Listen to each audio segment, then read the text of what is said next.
I only found out the day of the press conference, just before this, when they told me. Fue una reacción un poco rara. No. It was a bit strange, but very soon I started to think how generous that person was. Very soon I knew that she donated all her organs, so that made me think that she was a very special person. So for you, how has this process of rehabilitation and physiotherapy been? Ha sido lento. It's been slowly. I had to be very patient. And now I have sensation in the whole of my face and also in the lips. Are you kissing yet? Sí, claro, pero hace tiempo ya. Sí, sí. Yes, of course. I started to kiss like a long time ago already.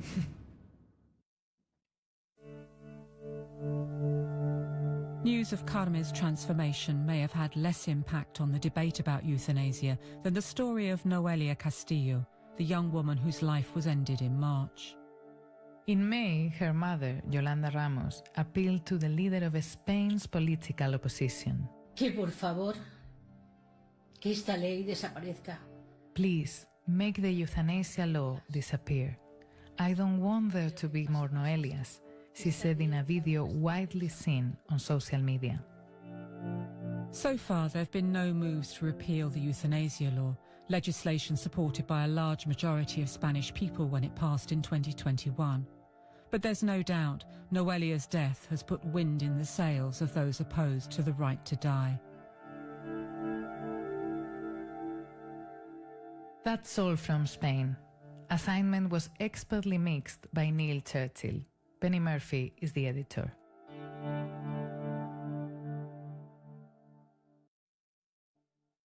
That was Assignment from the BBC. I'm Saroja. Good morning, Manitoba. It is Thursday, July 16th. You're listening to Information Radio on CBC Radio 1. I'm Chloe Friesen, filling in for Marcy Marcusa. Thank you for joining us. Let's say hello to the team this morning. Abby Adiemi is our technical producer.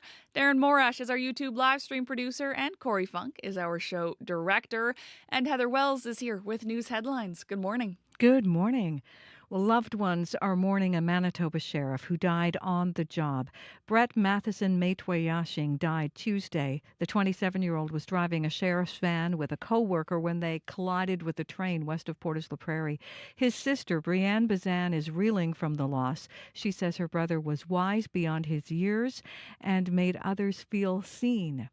She says the crash appears to just have been a terrible accident. At least that's what they are being told at this time. Winnipeg won't continue a pedestrian scramble pilot project in the Exchange. The city says the King and Bannatyne intersection didn't attract enough foot traffic to justify keeping the crossing.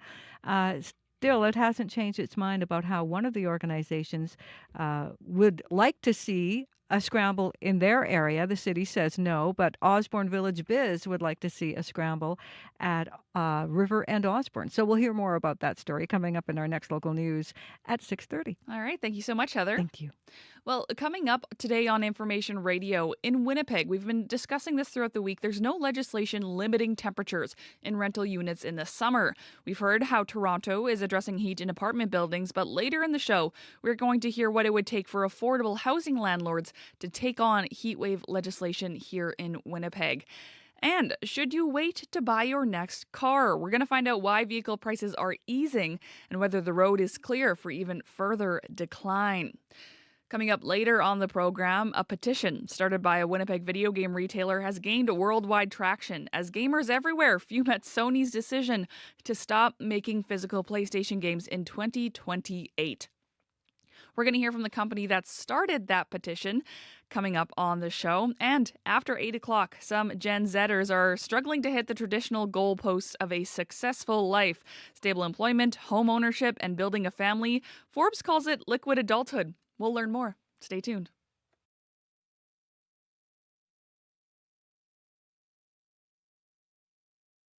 On cue. Hi, I'm Jill Deacon, sitting in for Tom Power. When Adam Gontier left 3 Days Grace back in 2013, he couldn't have imagined where they'd be today. Adam and the band's other frontman, Matt Walst, are here to talk about sharing the spotlight and being the only Canadian band to have 2 songs with over 1 billion streams.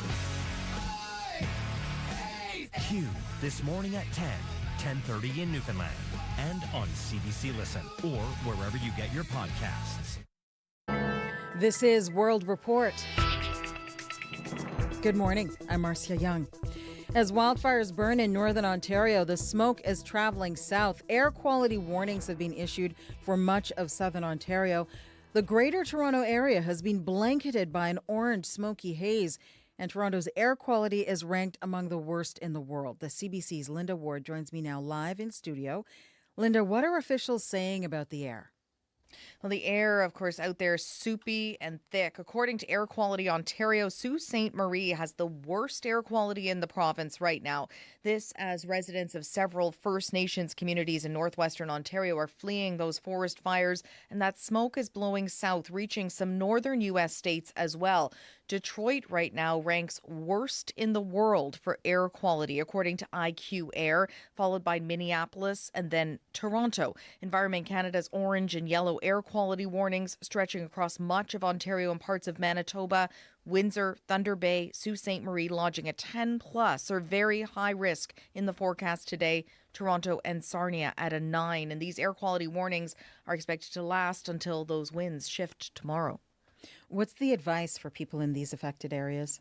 So the advice is always limit your time outdoors. We always say the elderly, the young, the pregnant are most at risk. But when it's this bad, doctors say everyone's health is really at risk.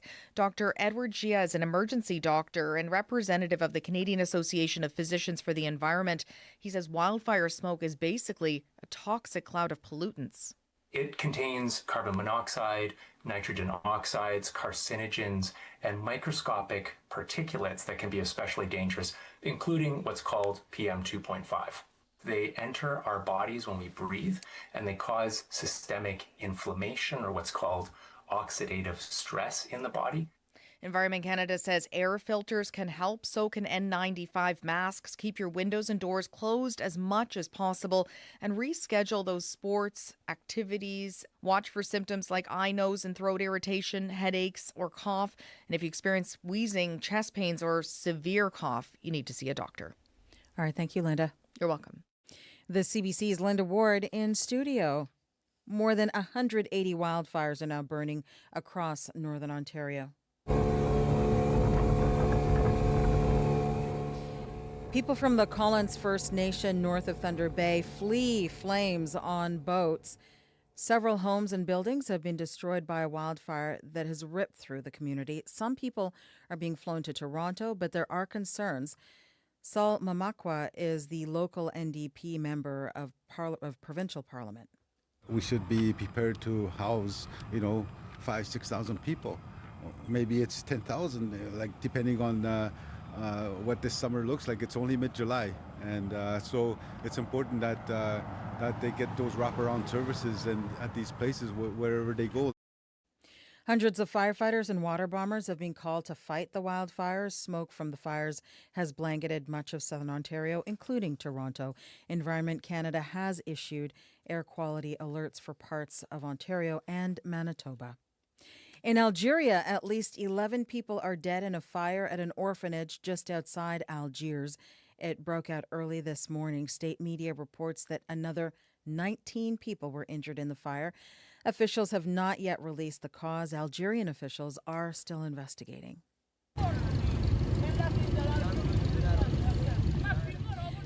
Flames rising in the Iranian port city of Chabahar. It is one of several areas hit overnight by a wave of U.S. airstrikes.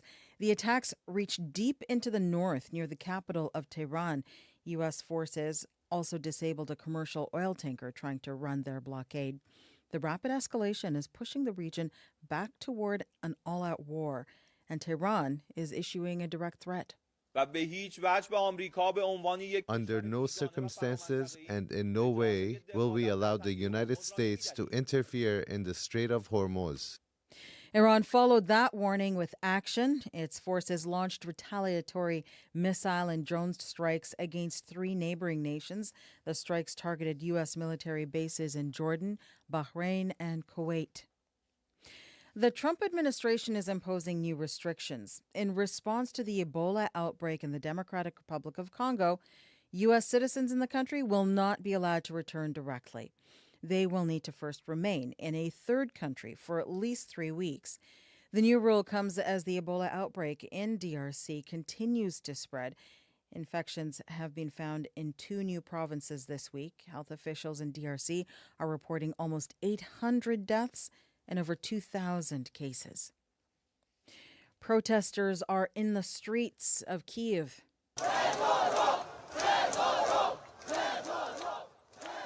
They are chanting Mikhailo Fedorov's name. He has been fired as the country's defense minister. Ukraine's President Volodymyr Zelensky is in the midst of a cabinet shuffle, but his decision to remove the popular defense minister is drawing anger. Many credit Fedorov with Ukraine's recent advances on the front lines, including the successful expansion of drone warfare against Russia. Oleksiy Kharashenko is an opposition MP. He says Fedorov is a political threat to Zelensky.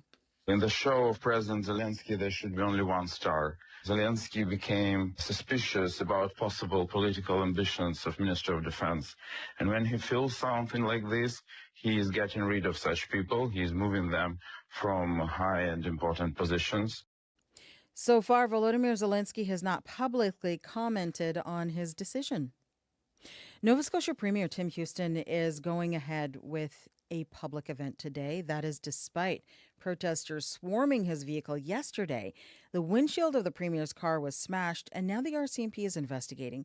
Kayla Hounsell explains. Protesters shouting at Nova Scotia Premier Tim Houston as they swarm his car, climbing on top of it, standing in front of it, and smashing the windshield. The event began with around 50 people peacefully demonstrating against library cuts. But as Houston was speaking inside at Acadia University, the crowd outside grew. They surrounded him as he was trying to leave, protesting all sorts of things: budget cuts, fracking, and calling for stronger Mi'kmaq rights. We refuse to allow our homelands to be destroyed. Houston was eventually escorted back into the building by the RCMP and left the campus in a marked RCMP vehicle. Let's be honest. What happened after the event today was not peaceful. It was violence. In a statement on X, Prime Minister Mark Carney condemned the violence. The RCMP say they arrested one man who was later released without charges. Jeff Ball says he was taken into custody and released, but insists he was protesting peacefully. They grabbed me, dragged me across the pavement, and smashed me face first into a wall. CBC News asked the RCMP to respond to Ball's allegations, but didn't hear back by deadline. Houston is currently on a speaking tour to chambers of commerce across the province. His event in Yarmouth today is scheduled to go ahead. Kayla Hounsell, CBC News, Halifax. The Assembly of First Nations is wrapping up its annual general meeting in Ottawa today. Federal ministers are scheduled to address the AFN. They will review the federal government's plans for on-reserve services, public safety, and infrastructure projects. But First Nations leaders want them to make another commitment. As Olivia Stefanovich reports, they want residential school denialism to be criminalized.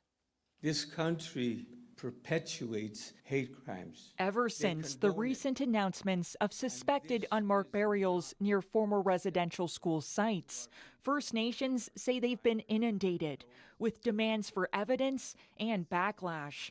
Garrison Satie is Grand Chief of Manitoba Kiwetinawi Ogimakinak. This is not acceptable. The Assembly of First Nations adopted an emergency resolution this week calling for speech that denies the harms of residential schools to be criminalized. The AFN is also calling for the sites of potential unmarked graves to be protected. Within months of announcing 215 possible remains of children at the former Kamloops Indian Residential School site in 2021, Kamloops Shishwetmik set up 24-hour security. It was because somebody showed up with a shovel. Chief Cookbee Roseanne Casimir says an investigation into the potential remains is still ongoing. Olivia Stefanovich, CBC News, Ottawa. That is the latest national and international news from World Report News Anytime, cbcnews.ca. I'm Marcia Young.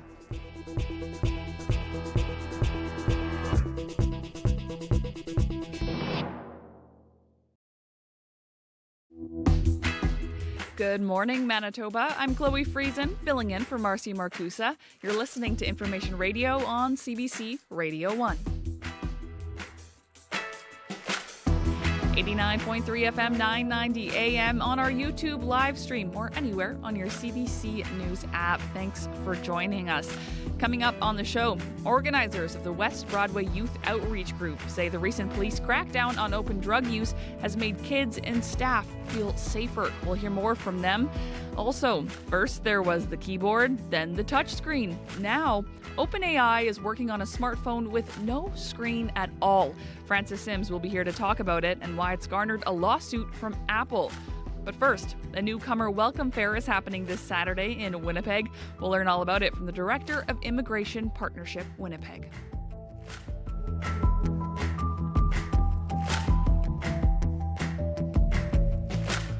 It's time now for news headlines with CBC's Heather Wells. Good morning.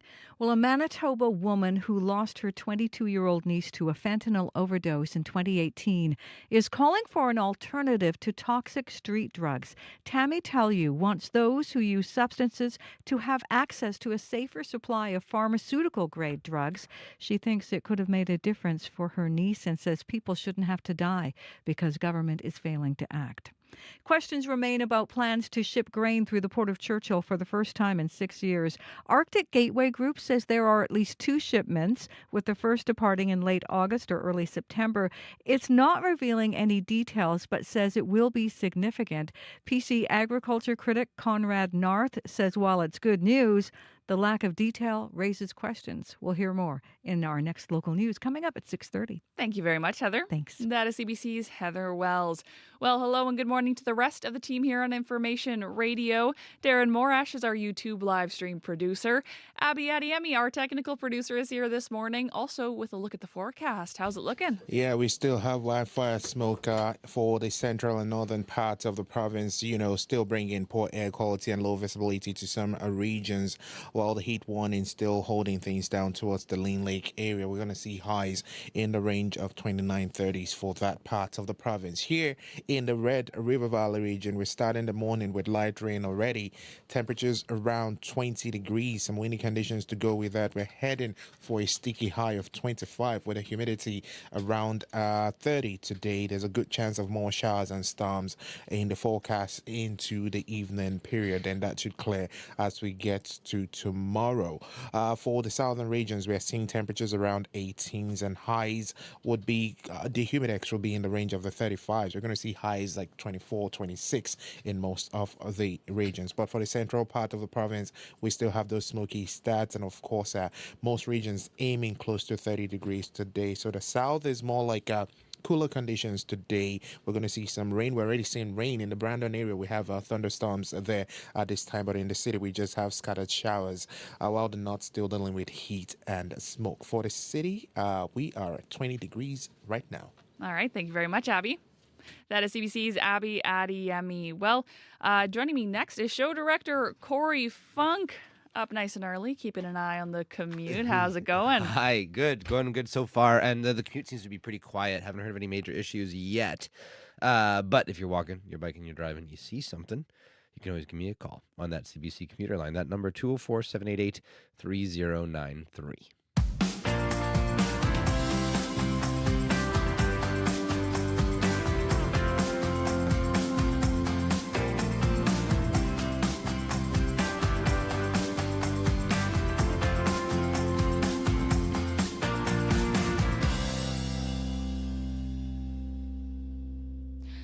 As we heard in the news, a Manitoba Grand Chief says First Nations shouldn't have to excavate the grave sites of victims to prove that people died in Canada's residential schools. It's one of several issues that came up yesterday at the Assembly of First Nations annual meeting in Ottawa. The Assembly passed an emergency resolution that calls on Canada to criminalize residential school denialism under the umbrella of hate crimes. Here's Manitoba Kiwatinawi Okimakanak Grand Chief Garrison Settee. We're asked if it's possible to exhume graves all over this nation 133 residential schools. At least 100,000 of our people were in these residential schools. Thousands of them did not make it home. No account of what happened to them, no account of how they died, and no account of where they're laid to rest. And I don't think we should have to prove to anybody what happened to these people, because they are there. And they send us messages telling us they're there. And Chief Kashmir and I went to visit the sacred site. You can tell they're there, right? Feel the power and the energy. For somebody that's not from our communities, that doesn't understand our culture, you cannot understand what that means. But we do. We just don't go into any cemetery and start digging up graves just to prove that someone died. It is disrespectful to our culture. All cultures in our nations are different. They're not the same. The protocols and the ceremonies are different. They're not all the same. So every nation has a right to decide what they should do. And one of the options is to protect these sites from being encroached by denialists and those that just want proof.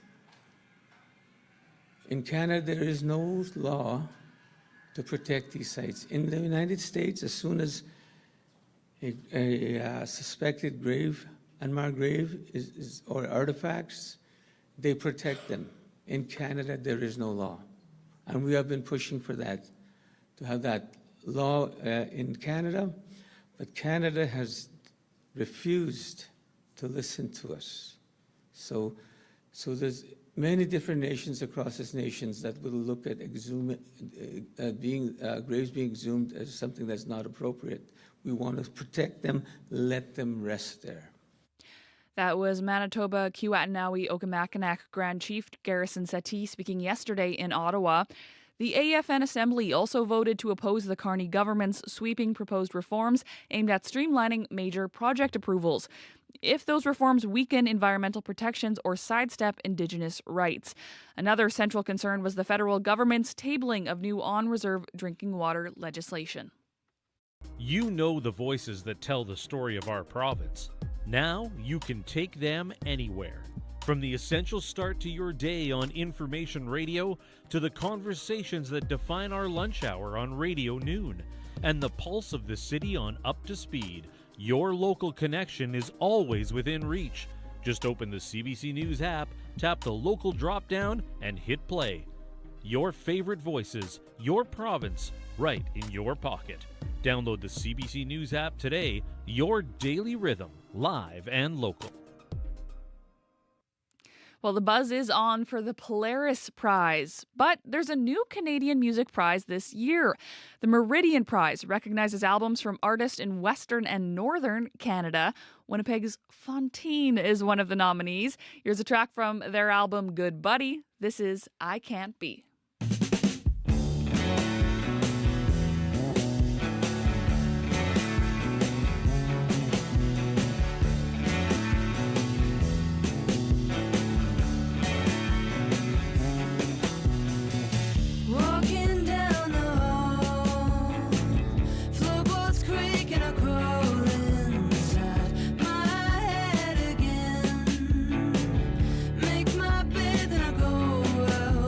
So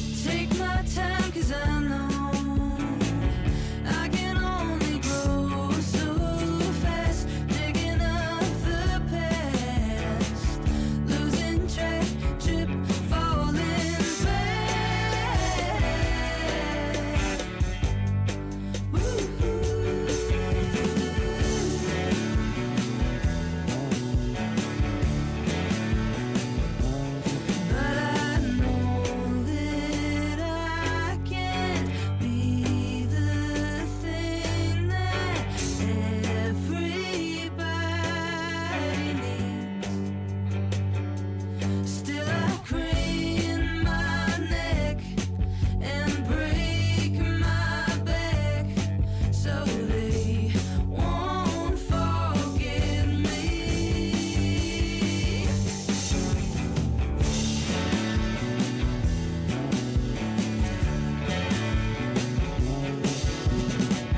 Always feeling confused, trying to fill the shoes of someone else, mirroring your every move, oftentimes losing myself.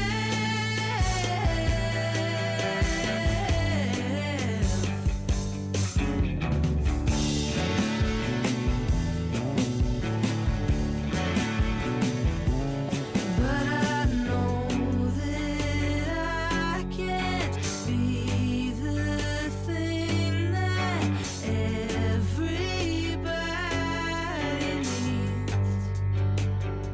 Still I crane my neck and break my back, so they won't forget me.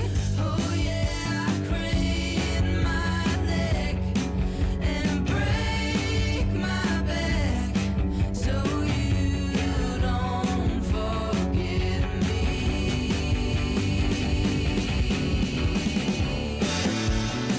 Don't forget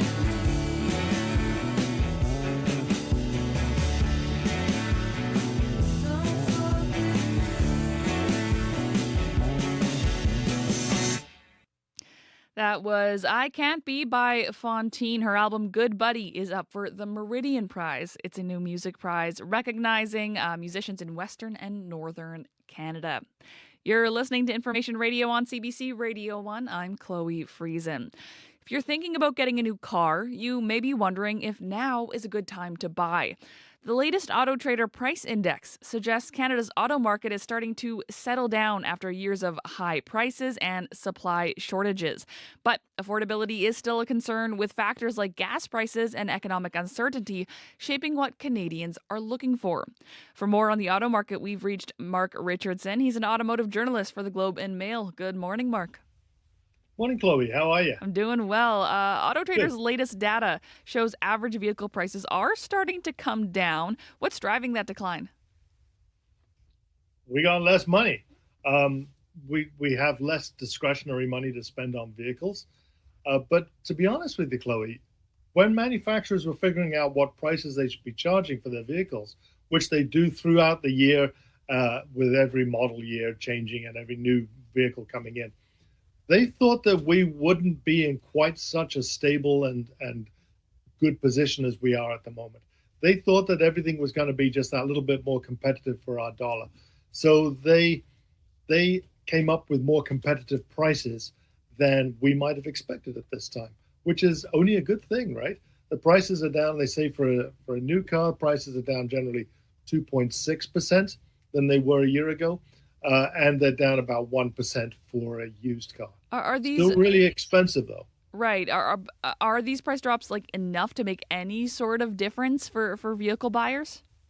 Well, it helps. It's sort of down almost close to $2,000, I guess, for the equivalent car from a year ago.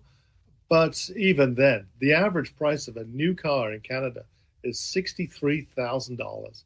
The average price for a used car selling is $36,690. That's a lot of money. It's a big chunk of change. The cheapest new car you can buy in Canada, by the time you drive it out the showroom door and you've paid all of your taxes and everything else, is a Hyundai Venue, and that's $28,000. Wow. And you can't spend less than that if you want to buy a new car.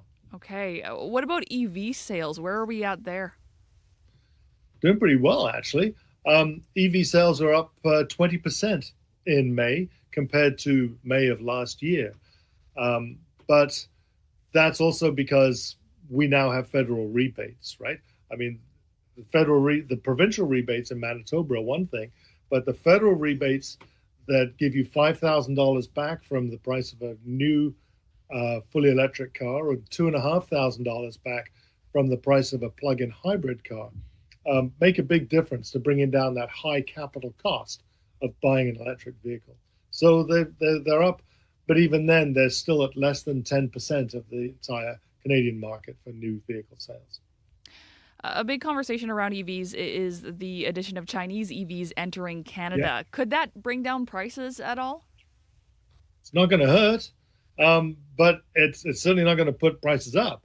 But it's really a drop in the bucket. I mean, in Canada, we sell about 1.9 million vehicles in a year. It's been as high as 2 million or so in the past. And the quota for Chinese-built EVs at the moment is 49,000 to come into the country in its first year. It'll go up to 70,000 by 2030. And of those 70,000, half of them have to be no more than $35,000. But even so, that's still a very small amount of vehicles drop in the bucket compared to the 1.9 million that we sell in the country. But it doesn't hurt. Mark, there are concerns that CUSMA negotiations could affect vehicle prices. How worried should Canadian car buyers be about potential increases? You know, Chloe, your guess is as good as mine. I mean, who knows? Nobody knows, right? I mean, they could be way more expensive in a month from now. They could be way cheaper in a month from now. We just don't know. It's so volatile. We're just too used to the idea of uncertainty with that sort of thing. So what Auto Trader found in its report was that people aren't really too bothered about this. They don't know. There's no point in waiting to find out if it's going to be better or worse. They're just going by whatever the sticker price is right now for vehicles that they're looking to buy. In that case, for someone looking to buy a vehicle right now, what factors do you think they should consider before they make a decision? I always say the most important thing is the residual value of a vehicle. If you want to buy a car now, just Google it. Go on, find the vehicle you want. Say you like a Toyota Corolla or a Honda Civic, whatever. Google that and put it into also Canadian Black Book or into Auto Trader and look for the residual value of the vehicle in like 5 years' time when you think you'll sell it. See if it's still going to be worth anywhere near what you're paying for it now. Some vehicles drop off in price a lot compared to other vehicles, other brands, and look out for that. Also, you want to look for the reliability of your vehicle. That's an easy Google search. Just type in reliability and whatever you're thinking of getting. But I guess the key thing is to stick to your budget. I mean, people selling you a car will always try and upsell you. They'll always try and get you to buy something that you don't necessarily need but would kind of like to have. And it's really easy to tick the boxes on a new vehicle sale. But be assured you've got this much money to spend. Don't go over it at the end of the day. Otherwise, you're going to hate your vehicle for the whole time you own it. Mark, really appreciate your advice here. Thank you. You're welcome, Chloe. My pleasure. That is Mark Richardson. He's an automotive journalist for the Globe and Mail. Well, still to come on Information Radio, organizers of the West Broadway Youth Outreach Group say the recent police crackdown on open drug use has made kids and their staff feel safer. We're going to hear more coming up. As well, in our AI column this morning, first there was the keyboard, then there was the touchscreen, and now OpenAI is working on a smartphone with no screen at all. Francis Sims will be here to talk about it and why it's garnered a lawsuit from Apple. Those conversations and more still to come. I want to mention some weather that you should keep an eye on. We are still looking at yellow level heat warnings in some of northern Manitoba. Lynn Lake, Leaf Rapids, Puckatawagan, these areas are still under that yellow level heat warning. This means that temperatures reaching around 29 will continue in those areas. And overnight lows also remain high as well, so not dropping below 16 degrees. Although we have had a yellow level heat warning end for the Paw, Flin Flon, Norway House, and Island Lake, so that is some good news there. Also, yellow level air quality warning for the Paw, Flin Flon, Norway House, Lynn Lake, Brochet, that remains in place.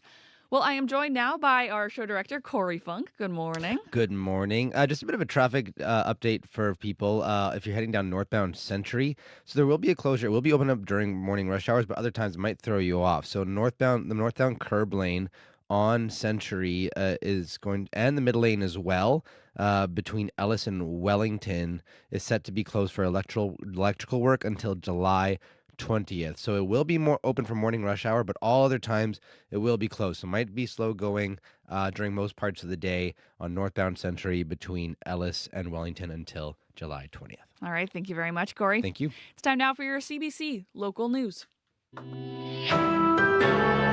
This is CBC News. Good morning. I'm Heather Wells in Winnipeg at 6:30. A little bit of drizzle out there. It is 20 degrees.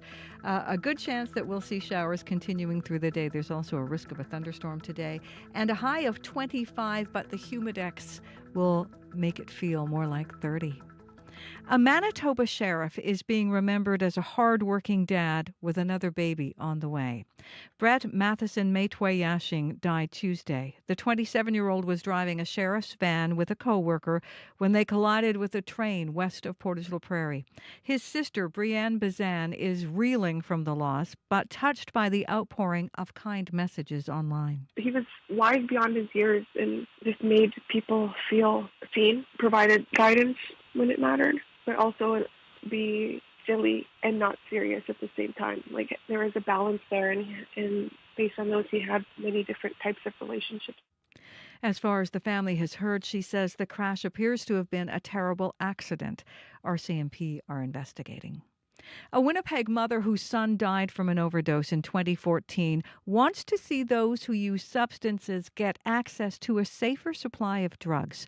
Arlene Lastkolb has been advocating for harm reduction supports and treatment options for more than a decade. She says a supervised consumption site and opening additional addiction clinics and treatment beds won't change the toxicity the illicit drugs people are using. She says people need an alternative to what's on the street. It is negligent of our government to think that they are going to be faster than what's on our streets. And they've proven that they haven't, have they? Preliminary numbers from Manitoba's medical examiner show 388 suspected substance-related deaths last year and 37 this January. A statement from a government spokesperson says the province has been clear they won't be providing safer supply. Temperatures at a senior's home in West St. Paul are moving in the right direction. Sherry Shindruck says her 84-year-old father was barely coping with the heat after the air conditioning at Middle Church Home broke in last week's heat wave. Days later, Shindruck says they are finally finding solutions. There definitely seems like a buzz at the home right now, trying to get these cooling devices in place and bringing that temperature down. A new portable air conditioner was taken to her father's room, which she says has made conditions more comfortable. It's one of a number of industrial units the province says it's brought in, but it says they are still waiting for a replacement part needed to fix the building's air conditioning system. For a second straight day, Environment Canada is issuing air quality alerts for parts of Ontario and here in Manitoba. Close to 200 wildfires are burning across Ontario, most in the northwest part of that province. At the Collins First Nation north of Thunder Bay, several homes have been destroyed by a fast-moving fire. The community is being evacuated, with some people flying to Toronto. Saul Mamakwa is a local member of provincial parliament. We should be prepared to house, 5,000-6,000 people. Maybe it's 10,000, like depending on what this summer looks like. It's only mid-July, and so it's important that they get those wraparound services and at these places wherever they go. Hundreds of fires are burning, and hundreds of firefighters and water bombers are battling them. You can hear the latest coming up on World Report at 7. Well, questions remain about proposed upgrades to the Port of Churchill. This, as grain will once again be shipped out through the port for the first time since 2020. But there is no word on proposed upgrades to the Hudson Bay Railway. The port's owner is also waiting for a feasibility study into shipping year-round, which would be needed to fulfill Premier Wab Kinew's stated goal of shipping natural gas through Hudson Bay. Conrad Narth is the PC agriculture critic. There's the Port of Churchill as the big nation-building project, the pie-in-the-sky dream. And then there's the Port of Churchill being beneficial to moving some grain, moving some other resources out of Manitoba, and helping the growth and sustainability of Churchill as a community. The NDP government declined requests for an interview yesterday. In a statement, it says it is pleased to see grain shipments resume. Winnipeg City Council gathers today for its last meeting before summer break and the second last before October's civic election. One item on today's agenda is a funding dispute over the city's tree planting program. The city report has a report recommending shifting $1.2 million from the Urban Forest Renewal Program to fund upgrades at Assiniboine Park Zoo's Journey to Churchill exhibit after the province ordered the city to make that change. But following public backlash, Mayor Scott Gillingham says he will introduce a motion to restore the tree planting funding while keeping the zoo project funded as well. Winnipeg's first pedestrian scramble won't be a permanent feature. The city's decided not to continue the pilot project at the corner of King and Bannatyne. The scramble crosswalk stopped vehicles in all directions at the same time, so pedestrians could all cross in any direction at the same time. Public Works Committee Chair Janice Lukes supports ending the project. We don't have enough pedestrian volume at any intersection to actually support the benefits of what a scramble can really do. It was a nice experiment, investigation, lessons learned. The city says it has no plans to test pedestrian scrambles at any other intersections. I'll be back with more Manitoba news through the morning here, but you can also find the latest updated throughout the day at cbc.ca/Manitoba. All right. Thank you so much, Heather. Thank you. That is CBC's Heather Wells. I'm Chloe Friesen. You're listening to Information Radio on CBC Radio 1. I am joined by the lovely team in the control room, including Abby Adiemi. Good morning. Good morning, Chloe. We're still seeing the presence of heavy smoke in the central region into parts of northern Manitoba this morning, causing really poor air quality and low visibility. We're talking about all the way towards Lean Lake and Norway House this morning. And this smoke is actually going to be like moving around constantly as the winds shift directions. So if you're in the area and it's impacting you, please try to avoid being outside. At the same time, we still have the heat warning that continues for the Lean Lake region, with daytime highs climbing close to 30 degrees and overnight lows still staying close to 17. While this heat warning officially has ended for areas around the Par, Flin Flon and Island Lake, it's still going to be very warm in those areas due to those hazy conditions across the region. That said, in the Red River Valley region right now, Winnipeg starting the day with light rain at 20 degrees. Some breezy conditions felt outside. We're heading to a high of 25 with a humidex around 30 today, followed by a good chance of showers afternoon and even into the evening period. Then we'll see some clear conditions tomorrow. For the south through the Pembina Valley region, Morden is starting the day with light rain also at 18 degrees, heading to a humid high of 26. And the Westman region, we're looking at Brandon waking up to some thunderstorms this morning, 16 degrees. We're tracking there, keeping today's high around 24, though we'll feel some gusty winds in the mix. Then we head into the Parkland region. Dauphin cloudy at 15, aiming for a warm high of 23. Along the Interlake region, Gimli and nearby areas wet, light rain spotted there, 18, climbing to 24. Then we cross over into the central part. The Park cloudy at 18, while Flin Flon smoky at 20 degrees right now. Both regions warm, smoky high 27. That's what we'll see today. Norway House is also seeing widespread smoke, 15 degrees, climbing to a hazy high of 18, 28 later in the day. And then around the Thompson area, we're seeing clear conditions there, 16 degrees right now, warming to 27. That heat warning still holding things down in the Lean Lake area with some misty conditions at 16, rising close to 30 degrees later today, while around the Gillam area, we're seeing cloudy conditions just around 10 degrees, though you're going to climb to 28 later. To the Lake 15, climbing to 25, and then around the Hudson Bay coast, we're seeing around Churchill 11, aiming for a high of 23. So overall, we're seeing cool and wet conditions to start in the south, while up north still dealing with the heat and the smoke. Winnipeg, we are at 20 right now. Thank you, Abby. Thank you.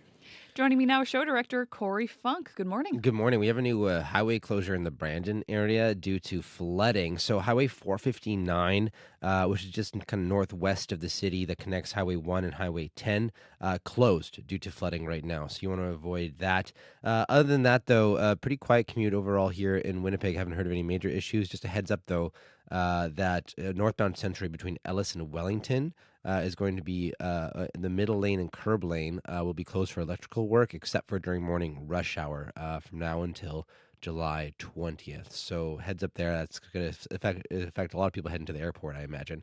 But if you do see anything else going on, you can give me a call on the CBC commuter line. That number, 204-788-3093. Thank you very much, Corey. Thank you.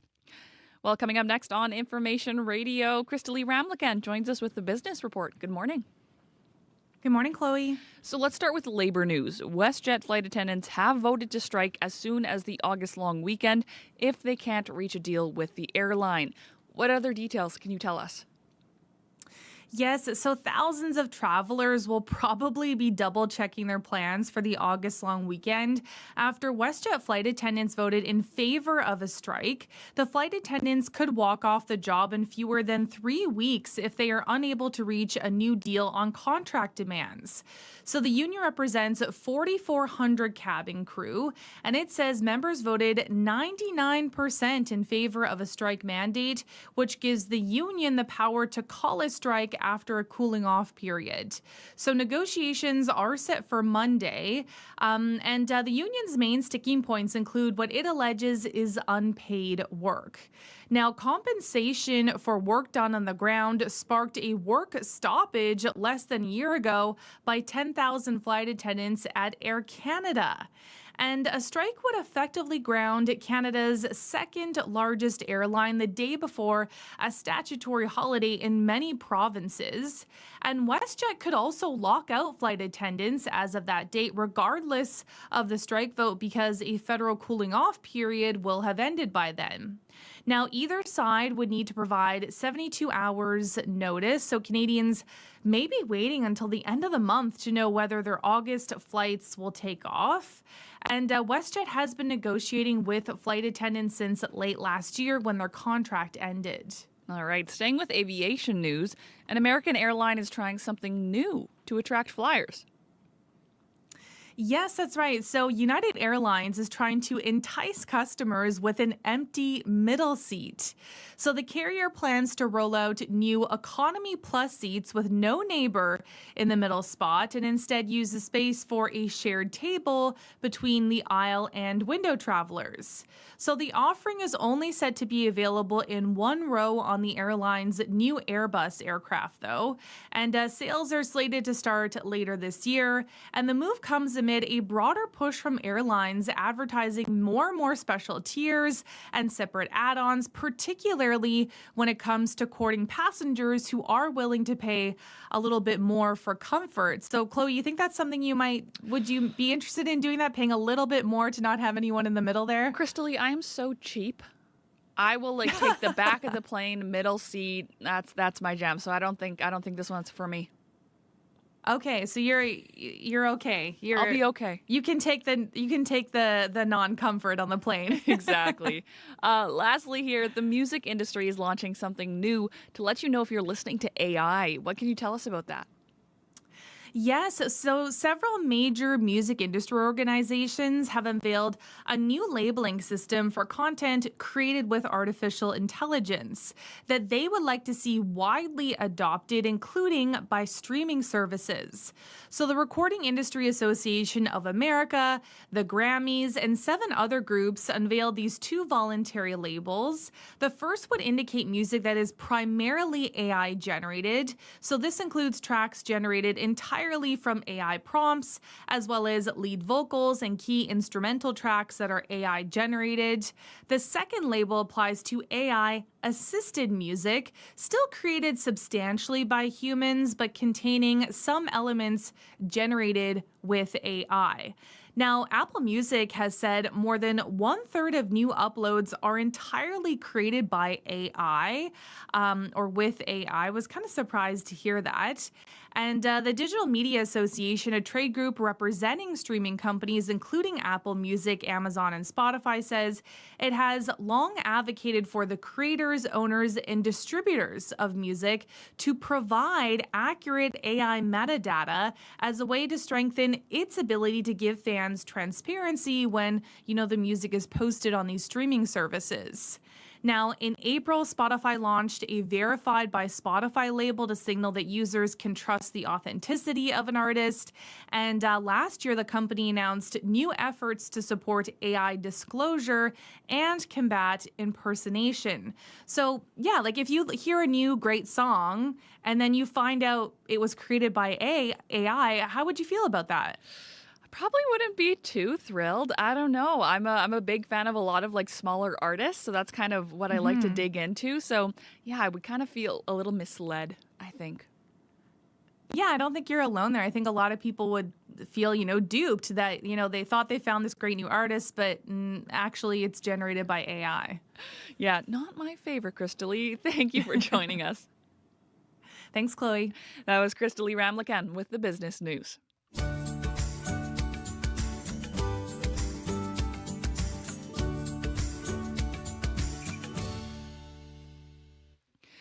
As you've been hearing in the news, the West Broadway Youth Outreach says the recent police crackdown on open drug use around their building was needed.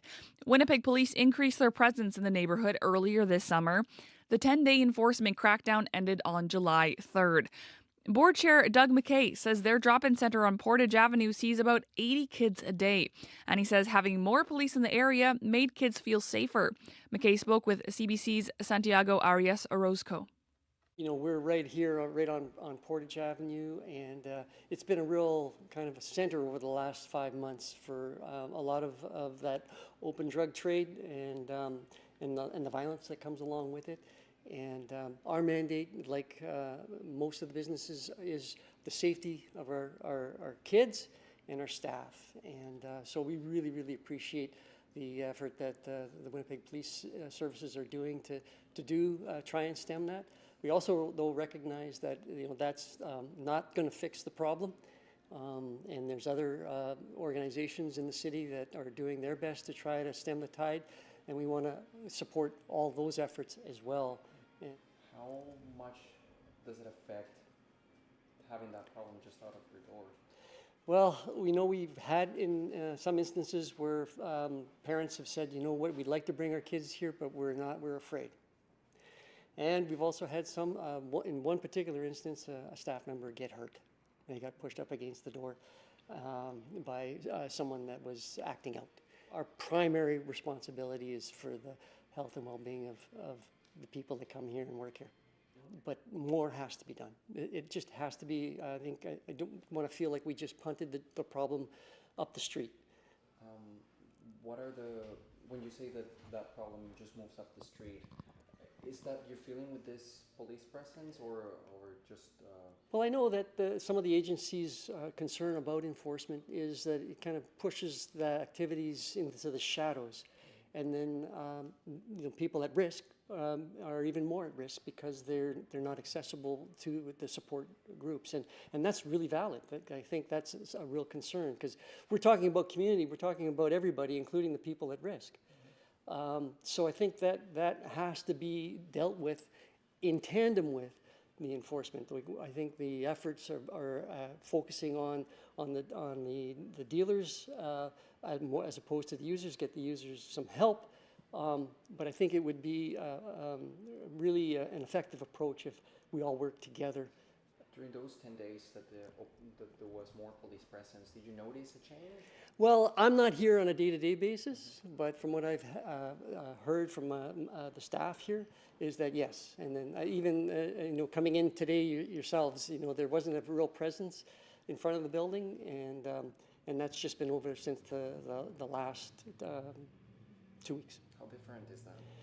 Well, it's significant because our kids will muster right out front, and there'll be 30 kids standing in front of the center here, and they won't have to walk over someone or see something that they shouldn't be seeing happening in the immediate area here. So I think that's been fantastic progress, I guess, on our front door.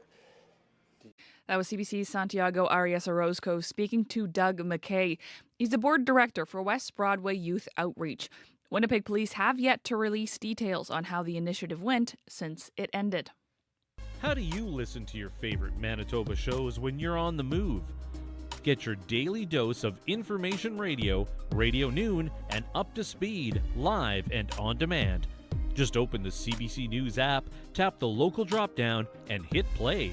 It's the easiest way to keep our province at your fingertips. Download the CBC News app today. Coming up to 6:50, you're listening to Information Radio on CBC Radio 1. Well, imagine a smartphone with no screen and no keyboard. Just a microphone, speaker, camera, and an AI agent. That's the vision, for a new secret device OpenAI is developing. And it's led to a lawsuit against the company from Apple. Francis Sims covers tech issues for us and is here with more on what we know about this device and the lawsuit. Good morning, Francis. Good morning. So before we get into the lawsuit, tell us about this device. How can a smartphone exist without a screen or a keyboard? So OpenAI has a problem. They have 900 million active users, which is amazing every week. But to get to those users, they have to go through a phone, right, like Apple or Android, or a computer, right? It's an app that runs on those things. What they did is they bought a company that was owned by Jony Ive. Jony was the lead designer for the Apple iPhone and purportedly the guy that saved Apple from bankruptcy when he redesigned the phone with Steve Jobs. $6 billion, they bought his company, and they're partnering to build a device that is about the size of an iPod Shuffle. It might sit on your shirt, kind of like Star Trek, like when you have that little, that device that was on their shirts. And it would have cameras and a microphone, but no screen. And the thinking is that you could walk down the street or drive in your car and you could talk to it. You could dictate emails. You could dictate messages. You could go to the grocery store.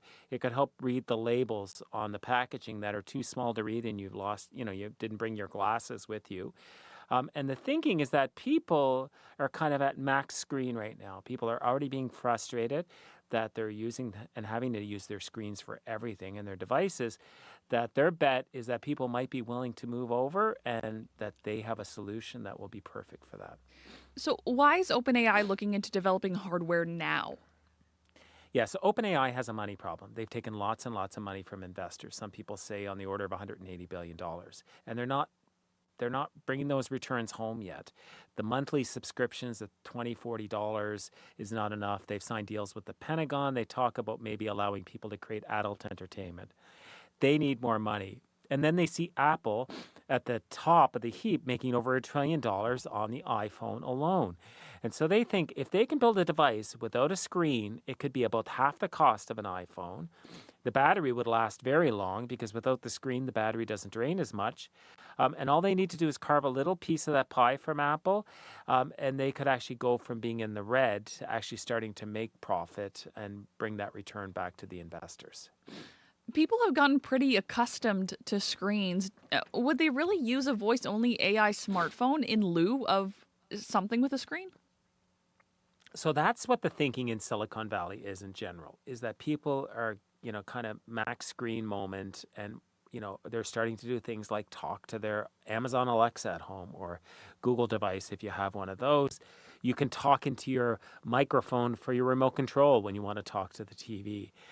And their thinking is that people are willing to change. And what I saw, I worked at BlackBerry for many years, and I remember the mechanical keyboard. I loved it. We all thought nobody would ever have a phone without it. And then the iPhone came along and convinced other people otherwise, and almost every phone in the world looks like the iPhone now. So people do change, and what OpenAI is doing is their latest app version allows you to talk to it like you and I are talking now, and you can have it running in your car. And if you connect your email, you can already start to dictate emails via the voice app. And their thinking is that they have a perfect testing ground now, so that when they eventually release the product, they'll know what people like and what people don't like. Let's move towards the lawsuit. Why is Apple suing OpenAI, over this device? So that's the interesting piece. So OpenAI and Apple have been friends for a while. When OpenAI was building the software, Apple doing the hardware, no problem. But now over 400 people, we think, have left Apple and moved over to OpenAI.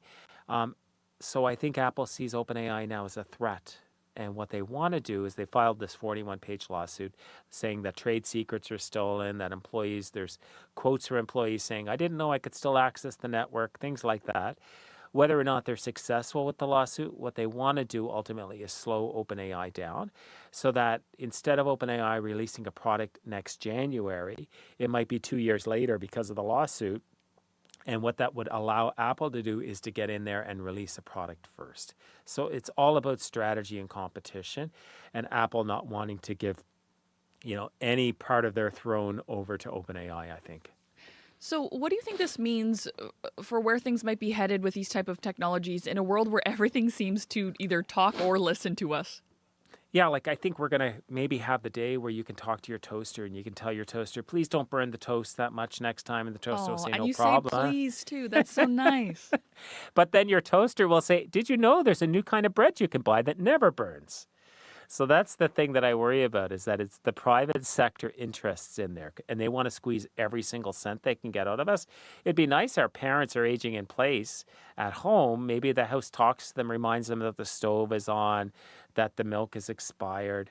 But then I think about a couple of situations, like what happens if your kids are home alone because they got home early from school, they had an issue with another friend, and then they ask the devices for support on how to deal with bullying. Or you have a big fight with your partner, you say things you don't really mean, that goes into a database, and then you have a background check 3 years down the road for a new job. Can they use that information? So I think it's interesting, but it also makes me a little bit worried that it's moving more quickly than our laws and regulations are in place to support. I think it still makes me a little nervous. Yeah, me too. Francis, thank you for joining us this morning. Yeah, thanks for having me. That is technology columnist Francis Sims. He's Associate Dean of the Faculty of Applied Sciences and Technology at Humber Polytechnic. Well, still to come on Information Radio in the next hour of the program. In Winnipeg, there's no legislation limiting temperatures in rental units in the summer. Now, we do have laws around how warm it has to be in rental units in the winter, but summer, we've got nothing. We've heard how Toronto is addressing heat in apartment buildings. So later in the show, we're going to hear what it would take for affordable housing landlords to take on heat wave legislation in Winnipeg. As well, if you are a gamer, you're going to want to listen up. Sony announced it will stop making PlayStation discs in 2028. And a lot of gamers are mad. Coming up, we'll hear from a Winnipeg video game retailer who started a petition opposing Sony's decision, and it's been gaining hundreds of thousands of signatures from around the world. Those conversations and more is still to come on Information Radio. But now let's head to CBC's Heather Wells with a look at news headlines. Good morning. Well, loved ones are mourning a Manitoba sheriff who died on the job. Brett Matheson Meitwa-Yashing died Tuesday. The 27-year-old was driving a sheriff's van with a co-worker when they collided with a train west of Portage-la Prairie. His sister, Brianne Bazan, says her brother was wise beyond his year. She says he was hardworking and had another baby on the way. Winnipeg will not continue a pedestrian scramble pilot project in the Exchange. The city says the King and Bannatyne intersection didn't attract enough foot traffic to justify keeping the crossing, and there are no plans for another scramble. I'll be back with more Manitoba news coming up at 7:30. Thank you very much, Heather. Thanks. Looking at some commuter news, Highway 459 between Highway 10 and Highway 1, just northwest of Brandon, has been closed due to flooding. So this is in western Manitoba here. Highway 459 between Highway 10 and Highway 1, just northwest of Brandon, is closed due to flooding. If you see anything else on the commute that you think your fellow commuters would benefit from, give us a call, 204-788-3093. Also, still to come on the show, the Manitoba government says it is not considering safe drug supplies for those suffering from addiction. Coming up, we're going to hear from an expert in BC, where that province is taking a totally different approach to the drug crisis. Stay with us here on Information Radio. World Report is next.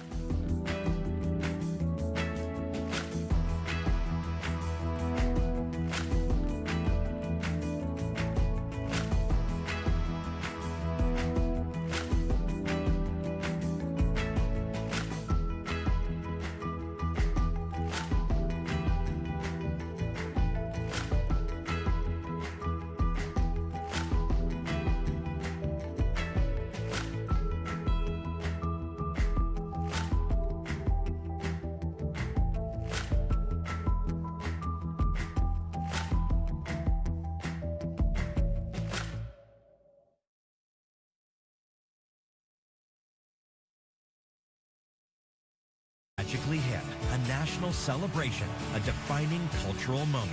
Relive the experience of an extraordinary night as CBC re-airs the 10th anniversary of the Tragically Hip's hometown show in Kingston, Ontario. Commercial free. Saturday, August 22nd at 7 p.m., 7:30 in Newfoundland on CBC and CBC Gem. This is World Report. Good morning. I'm Marcia Young. Wildfires are burning in northern Ontario and the smoke is traveling south. Air quality warnings have been issued for much of southern Ontario. The Greater Toronto Area has been blanketed by a smoky smelling orange haze. And Toronto's air quality is ranked among the worst in the world. The CBC's Linda Ward joins me now live in studio. And Linda, what are officials saying about the air? Well, the air, of course, out there soupy and thick. This as residents of several First Nations communities in northwestern Ontario are fleeing those forest fires, and that smoke is blowing south, reaching some northern U.S. states as well. Detroit right now ranks worst in the world for air quality, according to IQ Air, followed by Toronto. Environment Canada's orange and yellow air quality warnings stretching across much of Ontario and parts of Manitoba. Windsor, Thunder Bay, Sault Ste. Marie lodging a 10+ or very high risk in the forecast today. Toronto and Sarnia at a 9. And these air quality warnings are expected to last until those winds shift tomorrow. What's the advice for people in these affected areas? So the advice is always limit your time outdoors. We always say the elderly, the young, the pregnant are most at risk. But when it's this bad, doctors say everyone's health is really at risk. Dr. Edward Gia is an emergency doctor and representative of the Canadian Association of Physicians for the Environment. He says wildfire smoke is basically a toxic cloud of pollutants. It contains carbon monoxide, nitrogen oxides, carcinogens, and microscopic particulates that can be especially dangerous, including what's called PM 2.5. They enter our bodies when we breathe, and they cause systemic inflammation or what's called oxidative stress in the body. Environment Canada says air filters can help, so can N95 masks. Keep your windows and doors closed as much as possible and reschedule those sports, activities, events, camps, all those things the kids are at right now. Watch for symptoms like eye, nose, and throat irritation, headaches, or cough. And if you experience wheezing, chest pains, or severe cough, you need to see a doctor. All right. Thank you, Linda. You're welcome. The CBC's Linda Ward in studio. More than 180 wildfires are burning across Ontario. The majority are ripping through the province's northwest, and it has forced the evacuation of dozens of communities. As the CBC's Sarah Law reports, one First Nation north of Thunder Bay has been destroyed. I've never seen a fire that big. It was angry. It was moving fast. 15-year-old Mia Pavila says she narrowly escaped, grabbing her 2 chihuahuas before heading to the beach. Her community, Nomegusasegagan First Nation, has been completely destroyed by wildfire. Just over 24 people boarded a handful of boats on Monday. They had minutes to get everyone across the lake. Pavila's mother, Helen Pavila, is the community's chief. They survived it, but now we have nothing. The community burnt down within less than an hour. Evacuees are staying in Thunder Bay, about 250 kilometers south of the First Nation. Chief Pavila says her people are determined to rebuild. They have a duty to help us. But they need support from the provincial and federal governments. Both levels still don't recognize Nomegusasegagan as an official First Nation. Chief Pavila says that shouldn't determine the amount of support it receives. Anishinaabe Nation Grand Chief Alvin Fiddler agrees. I believe we need to make sure that every resource is available to our communities. Both the provincial and federal governments say they're supporting evacuated communities. As dozens of wildfires rage on, others in the region remain on standby in case they need to leave quickly. Sarah Law, CBC News, Thunder Bay, Ontario. In Algeria, at least 11 people are dead in a fire at an orphanage just outside Algiers. It broke out early this morning. State media reports that another 19 people were injured in the fire. Algerian officials are investigating. Protesters are on the streets of Kyiv. They're chanting Mikhailo Fedorov's name. He's been fired as the country's defense minister. Ukraine's President Volodymyr Zelensky is in the midst of a cabinet shuffle. But people are angry about his decision to remove the defense minister. Many credit Fedorov with Ukraine's recent advances on the front lines, including the successful expansion of drone warfare against Russia. Alexei Honcharenko is an opposition MP. He says Fedorov is a political threat to Zelensky. In the show of President Zelensky, there should be only one star. Zelensky became suspicious about possible political ambitions of Minister of Defense. And when he feels something like this, he is getting rid of such people. He is moving them from high and important positions. During a news conference today, Volodymyr Zelensky said he is still considering his candidate to replace the defense minister. Explosions have reached the Iranian capital of Tehran in this latest round of violence. State media reports the city was hit during a barrage of overnight U.S. airstrikes. It comes as Iran's military command issues a new warning to Washington. Crystal Gomansing has more from London. While calling U.S. President Donald Trump empty-headed, the spokesperson for Iran's military command warned if he acts on threats to strike energy facilities and bridges, regional infrastructure will be smashed. Ibrahim Zofagari says Iran will deliver a superior strike, not a proportional one. Bahrain, Kuwait, and Jordan are already enduring regular attacks. Iran is bombing its neighbors for housing U.S. military bases. And they're showing that the government is entrenched and in control. Roxanne Farmafarmayan is a senior associate with the think tank RUSI, focusing on international security. She says Iran's economy is suffering and there's a desire to make a deal, but there's a catch. If they are able to put enough pressure on the United States and the global economy, is going to push the United States to the table as well, because after all, Trump has an election coming up. The question is, who will break first, and will it come as a result of a devastating escalation across the region? The U.S. has launched daily attacks on Iran this week. Yesterday brought multiple waves, including a strike that disabled a commercial oil tanker. U.S. Central Command said the vessel violated the U.S. blockade of Iranian ports. Iran has countered that American interference in the Strait of Hormuz is a red line and will not be tolerated. Crystal Gomansing, CBC News, London. The Trump administration is imposing new restrictions in response to the Ebola outbreak in the Democratic Republic of Congo.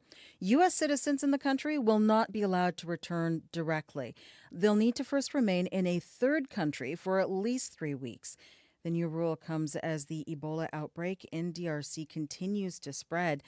Infections have been found in 2 new provinces this week. Health officials in DRC are reporting almost 800 deaths and over 2,000 cases. National security police in Hong Kong have arrested 5 people. They are accused of selling and displaying books that incite rebellion against the government. Officers seized the items from 2 independent bookstores. Police say the suspects violated the 2024 homegrown security law. They face up to 7 years in prison if convicted. Laura Westbrook reports from Hong Kong. A young woman in handcuffs is led into a police van. Hong Kong's National Security Police raided 2 independent bookstores, arresting 5 people. The city's customs department triggered the raids after intercepting an overseas shipment of books with what they called seditious intent. Police say the publications incited hatred against the government and law enforcement. The crackdown coincides with Hong Kong's annual book fair. Independent booksellers have been banned from the event. Government advisor Ronnie Tong says the laws are clear. If you import a book, which obviously when you have read it, you realize that there is incitement there to hatred or to violence, then you shouldn't import such a book. This is the 3rd round of arrests linked to independent booksellers this year. Amnesty International's Sarah Brooks says this is part of a dangerous trend. The extent to which the Hong Kong authorities are embracing an ever-widening toolkit to crush even creative outlets that speak about issues now deemed sensitive, I think only demonstrates the extent to which the Hong Kong authorities more and more come to resemble authorities on the other side of the border. Officials maintain the laws are necessary for stability. Critics say they are erasing the freedoms once promised to the city. Laura Westbrook for CBC News, Hong Kong. And that is the latest national and international news from World Report News anytime, cbcnews.ca. I'm Marcia Young.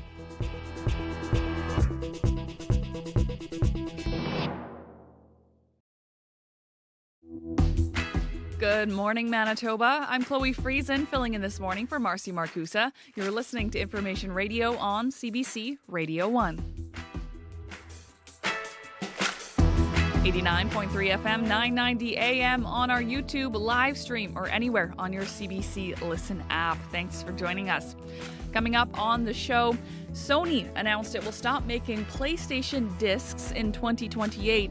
And some gamers are mad. Coming up, we'll hear from a Winnipeg video game retailer who started a petition opposing Sony's decision, and it's been gaining hundreds of thousands of signatures from around the world. Also, as Manitoba struggles with a drug crisis, some families are calling for a safe drug supply, but the province says that's not in the cards. We'll hear how the province of BC is tackling the issue. But first, in Winnipeg, there's no legislation limiting temperatures in rental units in the summertime. We've heard how Toronto is addressing the heat in apartment buildings. But what would it take for affordable housing landlords to take on heatwave legislation in Winnipeg? That conversation coming up first here on Information Radio. We turn now to CBC's Heather Wells for a look at news headlines. Good morning. Well, days after seniors at a West St. Paul care home endured last weekend's heat wave without air conditioning, the daughter of one resident says a temporary solution is in place. The air conditioning at Middle Church Home had been out since Thursday, raising indoor temperatures above 30. Sherry Shindrick says a portable air conditioner has now been taken to her dad's unit. So we'll hear about that. Questions remain about plans to ship grain through the Port of Churchill for the first time in 6 years. Arctic Gateway Group says there are at least 2 shipments, with the first departing in late August or early September. It's not revealing any details, but says it will be significant. We're going to hear from PC agriculture critic Conrad Narth coming up in our next local news at 7:30. Thank you very much, Heather. Thank you. That is CBC's Heather Wells. Well, let's say hello and good morning to the rest of the team here on Information Radio.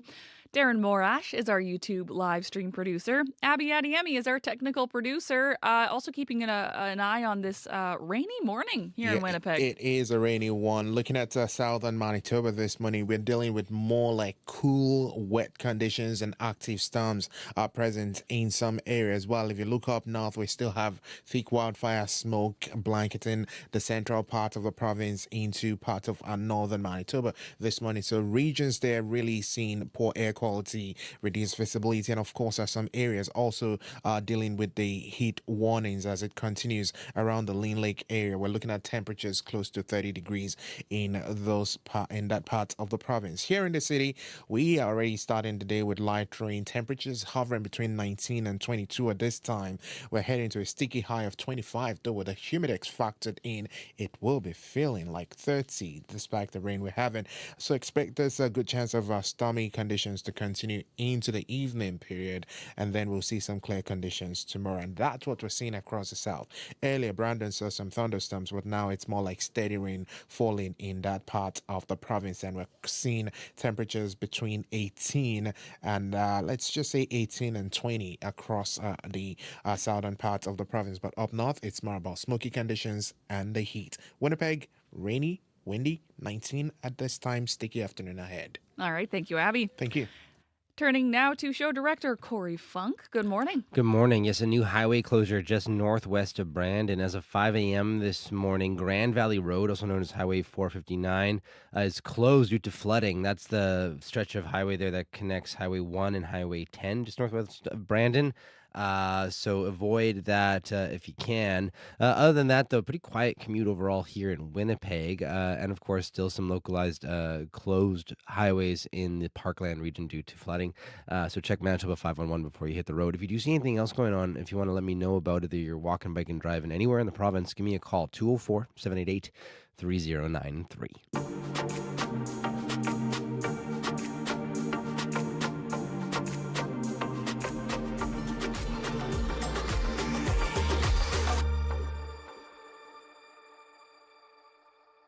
Many renters in Winnipeg have been struggling to keep cool, especially because our city doesn't have maximum temperature laws in the summer.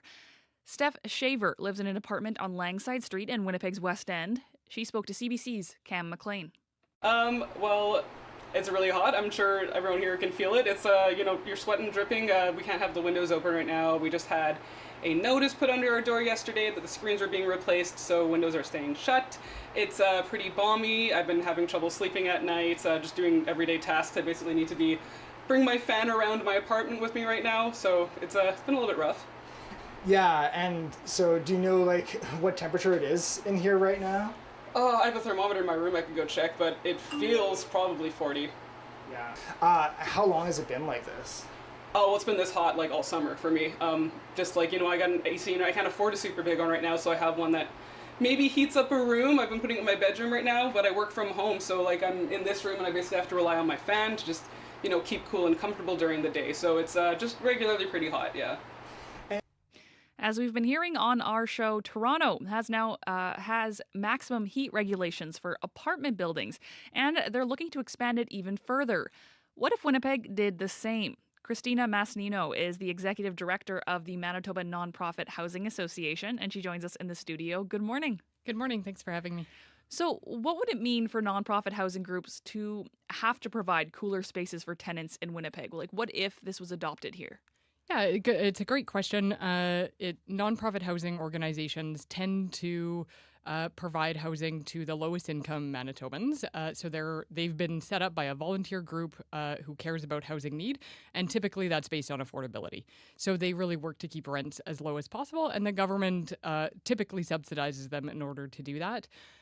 So while they want to provide amenities and want to provide, of course, safe, healthy environments for their tenants, many of the buildings are quite old, so putting air conditioning into the building is more complicated than simply, installing them in the window.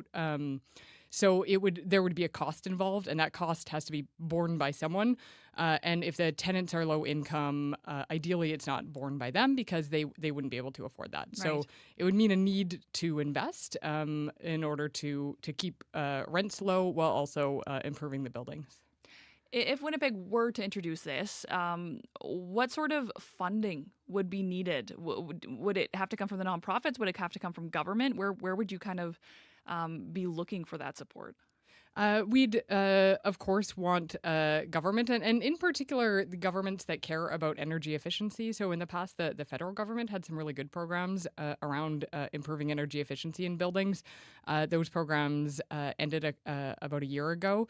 And so that's a big opportunity, actually, to modernize and rehabilitate buildings so that they can be used for the next 20, 30, 50 years, but also modernized and include air conditioning in a way that isn't using a lot of additional electricity and energy. So it could be a win-win, actually, for win-win-win, too many wins. Win for tenants, of course, also for those housing providers, but also for governments that want to reduce greenhouse gas emissions and energy use. So it sounds like this is something that nonprofits would be open to, but there's still some barriers. Yes. Yeah.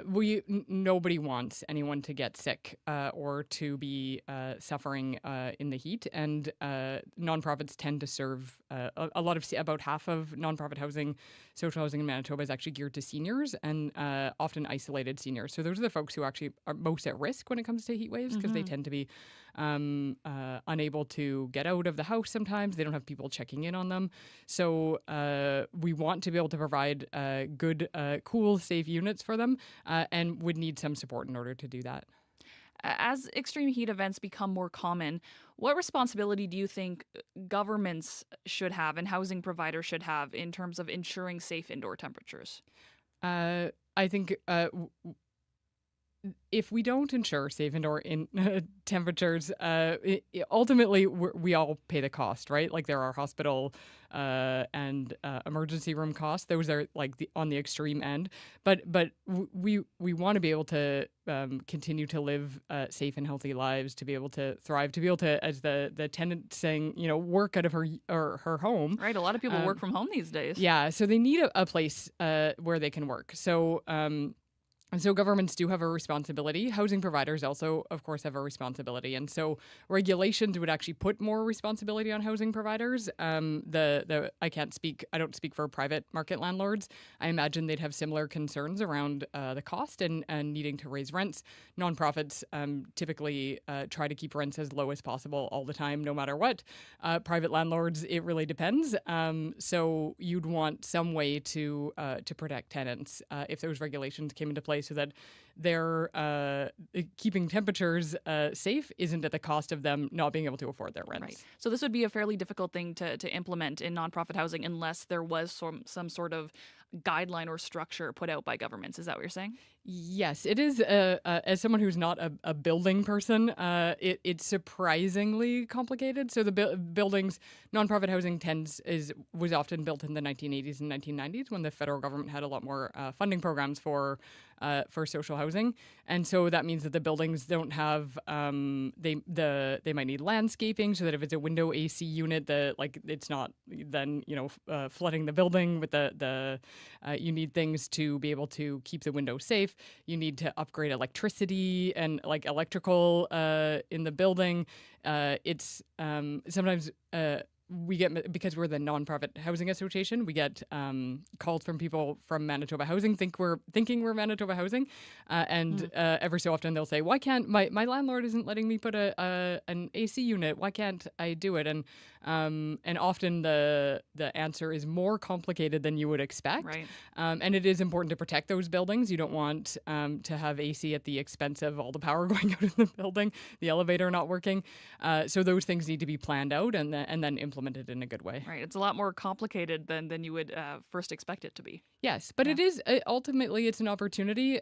Those buildings have been an investment over time, and if we invest in them again, it's a lot more affordable than building a bunch of new buildings.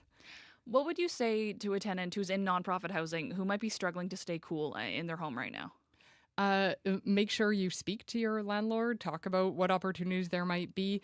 In Toronto, they have amenity spaces as a requirement. Many nonprofits actually do have amenity spaces, and so there might be opportunities to make sure that there's places for people to go and cool down. Many nonprofit housing providers are already providing those, or they're giving newsletters to their tenants so that they know where there's a cooling space nearby.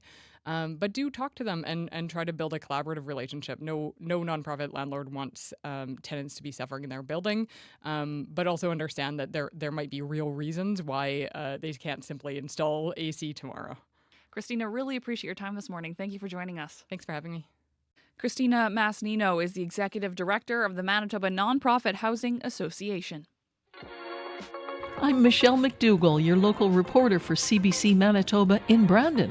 You're listening to CBC Radio 1.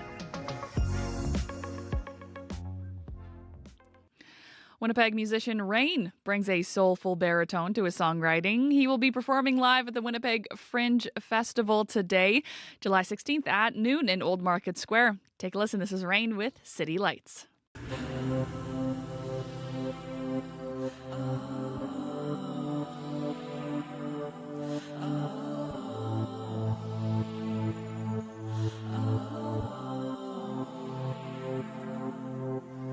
Why do I feel so alone in my room? The silence is getting to me. Why am I up so late at night? I'm honestly just missing you. I called you up at 1 a.m. Couldn't sleep, I want you to hold me. Oh, snuck out to go for a drive, but little did I know that's when everything changed. Driving around downtown in our minivan, turn on the radio on full blast. Hands in the air, hands in the air. Sped so fast that we couldn't see where we're going. Skyscrapers are towering, stars turn into city lights.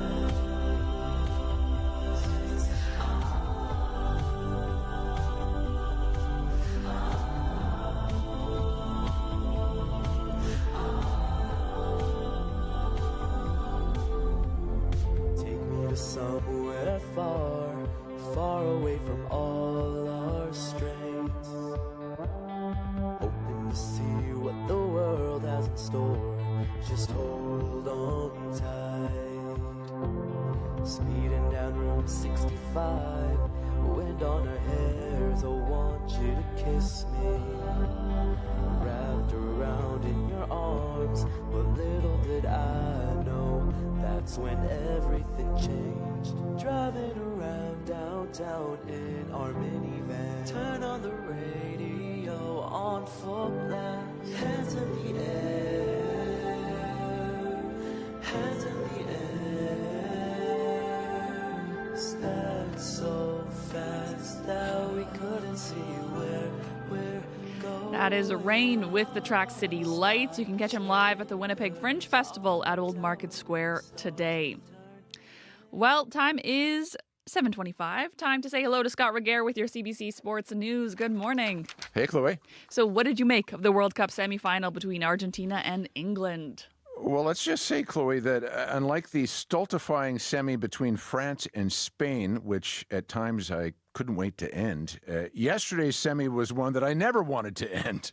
It was riveting from start to finish, with England scoring the first goal and Argentina, as they do, netting two late ones to win it. Devastating stuff for Harry Kane and company, who had high hopes of getting to a first World Cup final since 1966.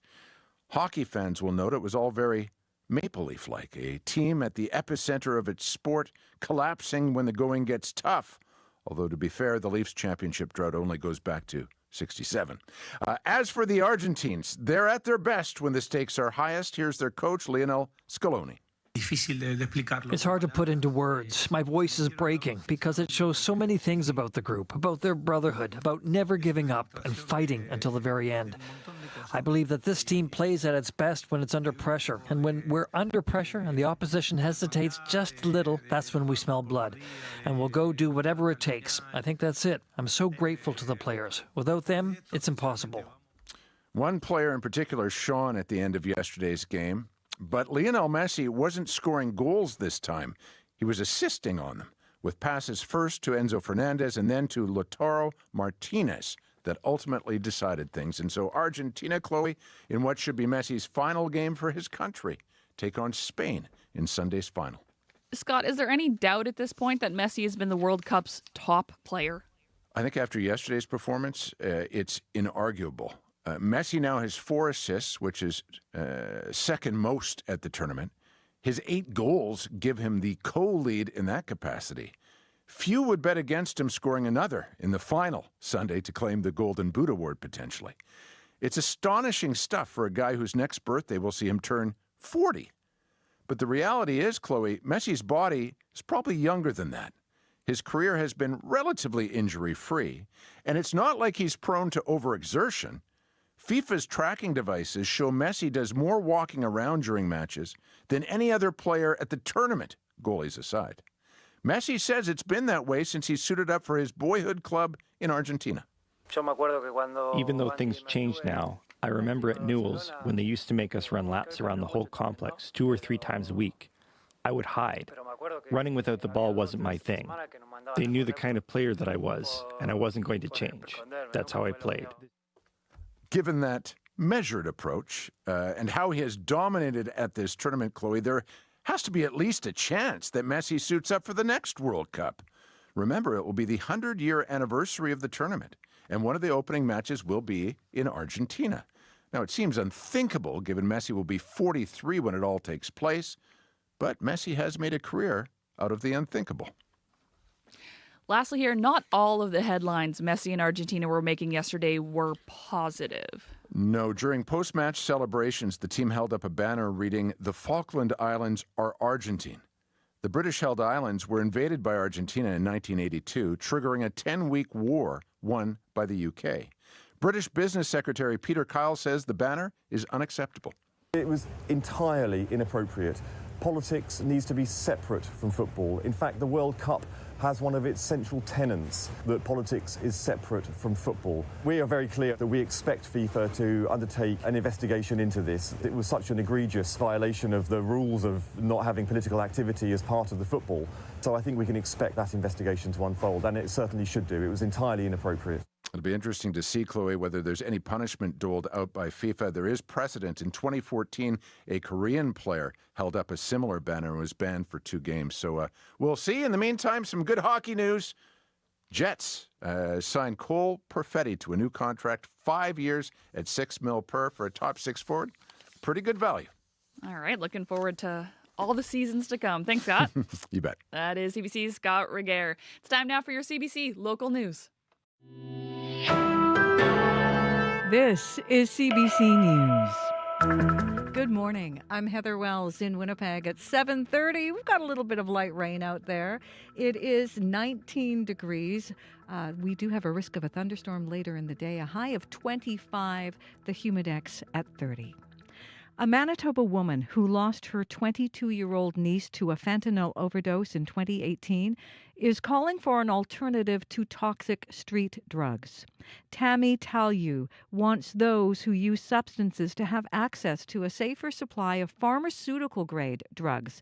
She thinks it could have made a difference for her niece, Destiny, the last time she used. I would do anything to have her back and to give her another shot, because I think she deserved a shot. I think all of these people who are dying have things to give society and deserved a shot. And they shouldn't have to die because we're failing to act. Like, there are things we could do today to prevent deaths. A statement from a government spokesperson says they have been clear they won't be providing safer supply here.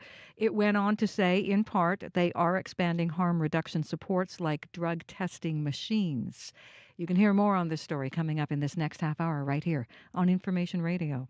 Loved ones are mourning a Manitoba sheriff who died on the job. Brett Matheson Mete-Washing died on Tuesday. The 27-year-old was driving a sheriff's van with a co-worker when they collided with a train west of Portage La Prairie. Brianne Bazan is his sister. A sense of emptiness, like a piece of me is now gone, because it's always been me, my sister, and my brother. So absorbing the fact I cannot call or reach out to him or hear him anymore, it hurts. Bazan says as far as family has heard at this time, Brett Matheson Mete-Washing in the crash he was in appears to have been a terrible accident. RCMP continue to investigate. Days after seniors at a West St. Paul care home endured last weekend's heat wave without air conditioning, the daughter of one resident says a temporary solution is in place.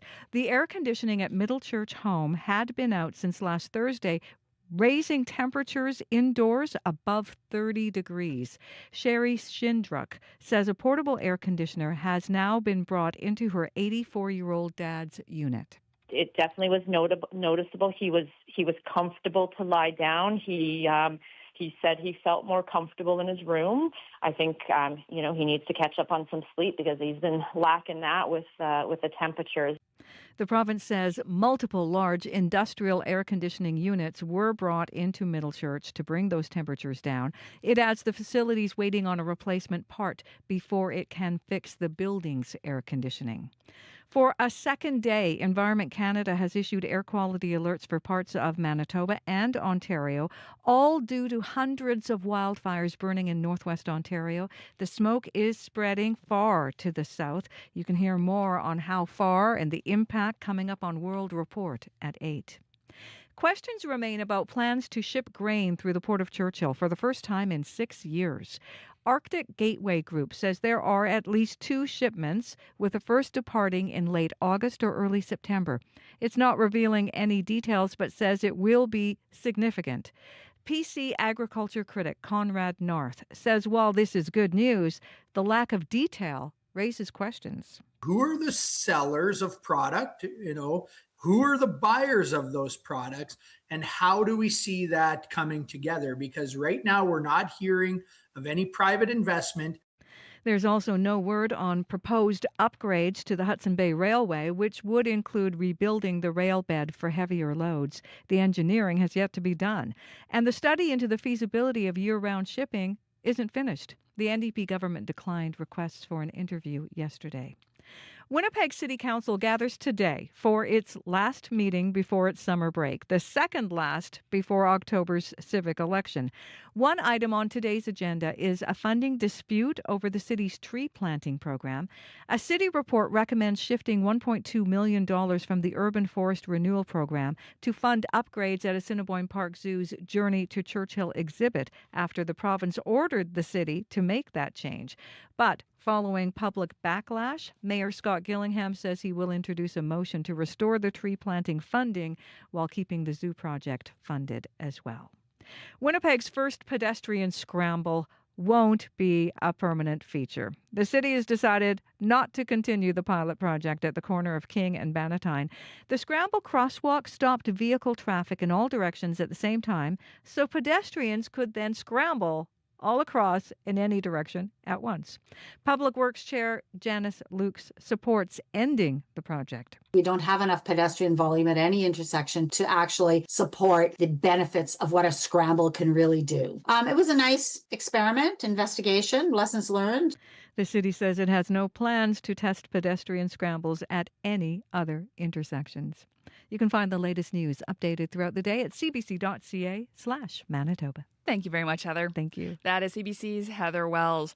I'm Chloe Friesen. You're listening to Information Radio. I am joined by the lovely team in Control Room 15, including Abby Adiemi. Good morning. Good morning, Chloe. We're looking at poor air quality and low visibility around the Flin Flon Lean Lake area towards Norway House this morning, while the heat warning is still impacting a whole bunch of regions in the northern part of the province also, with temperatures climbing close to 29, 30 today. Here in the Red River Valley region, Winnipeg is waking up to light rain. We're seeing some breezy conditions outside. Temperatures near 20 degrees at this time. We're heading for a sticky afternoon high of 25 with the humidex pegged around 30 degrees, and expect more stormy rain to continue tonight before we see clear conditions tomorrow.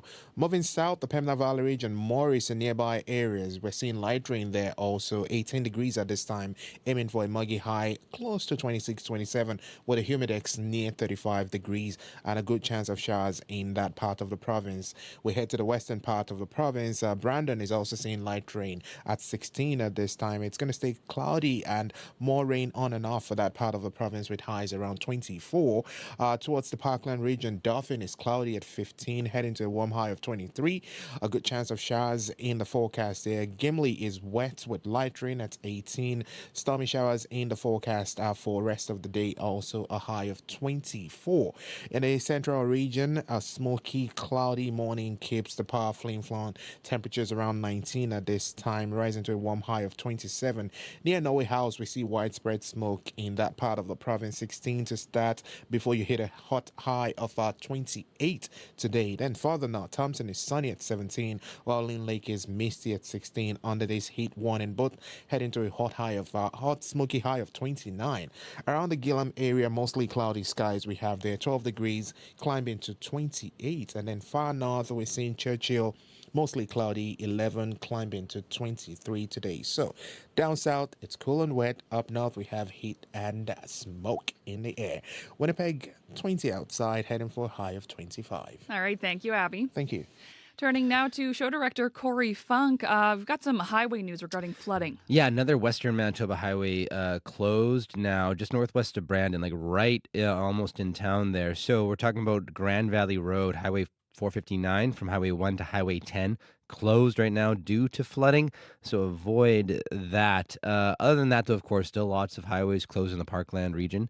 So check Manitoba 511. Here in the city, not too many issues that I've seen so far, but if you're walking your bike and you're driving, you see something, you can always give me a call on the CBC commuter line. That number, 204-788-3093. Thank you very much, Corey. Thank you. Well, it is day 3 of our Blueberry Jam contest. And if you don't know, Blueberry Jam is Northern Manitoba's largest music festival. Set against Flin Flon's beautiful boreal landscape, this free 3-day family-friendly gathering brings together local and visiting performers for continuous live music across 2 unique venues. It all happens August 7th, 8th, and 9th, and CBC is a proud sponsor. We have a round-trip flight from Winnipeg to Flin Flon and a hotel stay to give away to you and your guest. Entering is simple. We're going to share a riddle about a public art piece in downtown Winnipeg.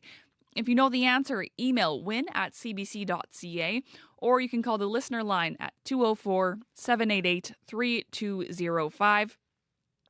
Each correct answer is an entry, and a draw takes place on Friday, July 17th. That's tomorrow. Very exciting. You and your guest have to be 18 or over. Yesterday's clue was, some people believe the glass is half full. Others believe it's half empty. The answer is empty full at the Millennium Library Park. And here is today's clue. I'll read it twice. Between Main Street and Memorial is your piece of heaven when it comes to this contest. Between Main Street and Memorial is your piece of heaven when it comes to this contest. Once again, if you know the answer, you can email win@cbc.ca or call our listener line 204-788-3205. Again, each correct answer is an entry, and a draw takes place tomorrow. You and your guests have to be 18 years and older. No purchase necessary. Open to Manitoba residents 18 and older. Contest closes July 16th, 2026 at 8:30 a.m. Central. Grand prize is a trip for two to Flin Flon valued at approximately $2,000. Odds of winning depend on total eligible entries. Math skill testing question required. Visit cbc.ca/Manitoba/community for full contest rules and details. Coming up to 7:41, you're listening to Information Radio on CBC Radio 1. I'm Chloe Friesen. Change is coming to the world of video games. On July 1st, Sony announced it would no longer sell physical PlayStation games as of January 2028. Gamers across the globe went public with their anger over the move from discs to digital. One Winnipeg retailer started a petition that now has more than 320,000 signatures from people around the world. The petition is named Don't Kill the Disc. And it was started by PNP Games, a Winnipeg video game retailer with 3 locations in the city. Lee Skworek is the Products and Promotions Manager for PNP Games, and he joins me now. Good morning. Goodest of mornings. How are you? I'm doing well. I'm super curious about this. I know a lot of gamers. Sony has said it's making the change due to, quote, customers' growing preference to buy and download games online. What do you make of that? Right. So the data there has been, over the last 2 weeks, really picked apart. And the digital storefront on Sony carries thousands more items than are ever released physical. And this includes DLC, digital-only games, smaller games, indie stuff that never makes it to physical. So when you consider that, the percentage of digital items that are available for sale is larger. And sure, the new release market maybe is a little softer on physical in this day and age. So something like Astrobot or God of War, big AAA titles, maybe there's closer to a 50-50 split on those games, but the demand is definitely still there, as well as boutique games. So a lot of indie games or games that are getting physical releases that didn't previously. A whole industry has kind of risen around these kind of games that get these physical releases, and those are really our bread and butter that will be going away. So those are in huge demand for collectors and stuff like that. And there's seemingly woefully some misinformation about what the actual digital purchasing split is. So reaction to this was fairly swift online. A lot of people were quite angry. Why is there still such a demand for physical games? For sure. So at the end of the day, it's about owning what you buy, right? So if you buy a disc, you can own it, you can lend it, trade it, sell it, keep it. A download code or a digital purchase is very much a license. If you read that small print that pops up when you're making those purchases, it lets you know it can be revoked. It is a license. It is more or less a rental, if you want to think of it that way.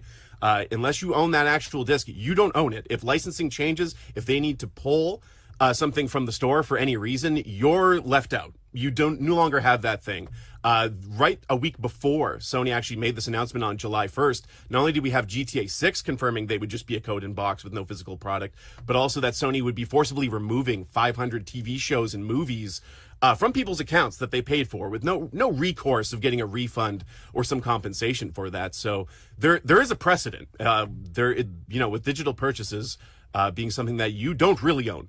So there is a risk, you're saying, if someone bought, say, the new Grand Theft Auto, they buy it and then suddenly one day it just disappears off their console? Well, here's the thing, right? Now it's a matter of choice. Now there is no choice in buying the new Grand Theft Auto 6. You will buy it digitally, whether you buy it on the shelf in a plastic case with just a code in it, or you buy it directly through their service. Grand Theft Auto is an interesting actual topic here, as when they've re-released these games over time, you can see Grand Theft Auto San Andreas poster behind me there, they've had to remove licensed music tracks from the game, for example, or make little other changes throughout it. So to own that, for physical collectors, to own that original thing in its original form that cannot be altered, cannot be changed, is big. Yeah. Why do you think Sony is moving towards getting rid of physical games? Is this a money thing? as easy as that, hey?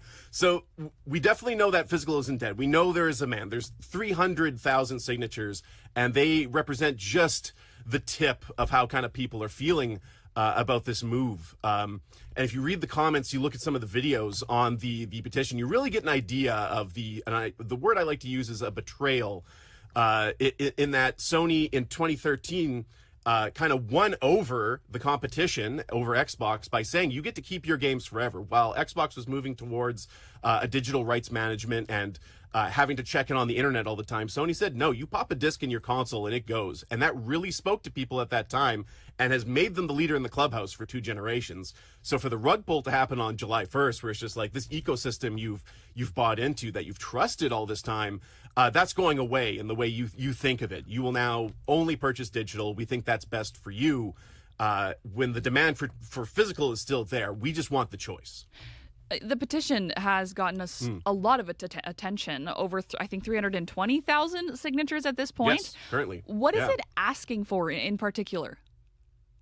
For sure. So the goal is to keep a physical option on the table for those who want it. Success for this petition will be making the demand impossible to ignore, keeping the choice on the table, and not necessarily a full reversal, right? Let's work on this. Sony has clearly been doing things behind the scenes, made this announcement, and is ready to just scorched earth on it, right? We want them to hear from their fans, from their gamers, understanding what this means for them in the PS6 generation, PlayStation 6, if there is no disc drive. There's a huge, sect of gamers that use console gaming because it was at one point more affordable than PC gaming. Having that resale market, having the ability to buy physical games cheaper or from a friend or, as you were from a classified ad, that really makes it more affordable. And as these consoles creep up to $1,000, now only offering their own digital storefront, you're going to pay what they kind of tell you to pay. And at that point, why stay in that ecosystem without that choice, right? Lee, how much of the petition is also related to the fact that this would impact PNP Games in a business sense? Oh, for sure. So we definitely have a stake as a retailer, obviously, but 320,000 people didn't sign up just for us. We made it on change.org for that specific reason, not to necessarily tie it directly back to our brand. They're signing because they care about owning games. This is the whole industry here. It represents thousands of jobs, from people shipping in warehouses, indie developers thinking they're going to get that extra paycheck on a physical release, down to us, our stores, etc. So it affects quite a few people, this decision. How hopeful are you that this petition will make a difference? Man, that's the question, right? So it's been 2 weeks, and Sony's been pretty mum on the topic. They didn't post at all for the first few days as they were being ripped apart in the comments, but since then it seems like posting through it seems to be the strategy, with no acknowledgement whatsoever about the situation. Coincidentally enough, they're third parties or second party game developers that have games coming out. So Wolverine's coming out.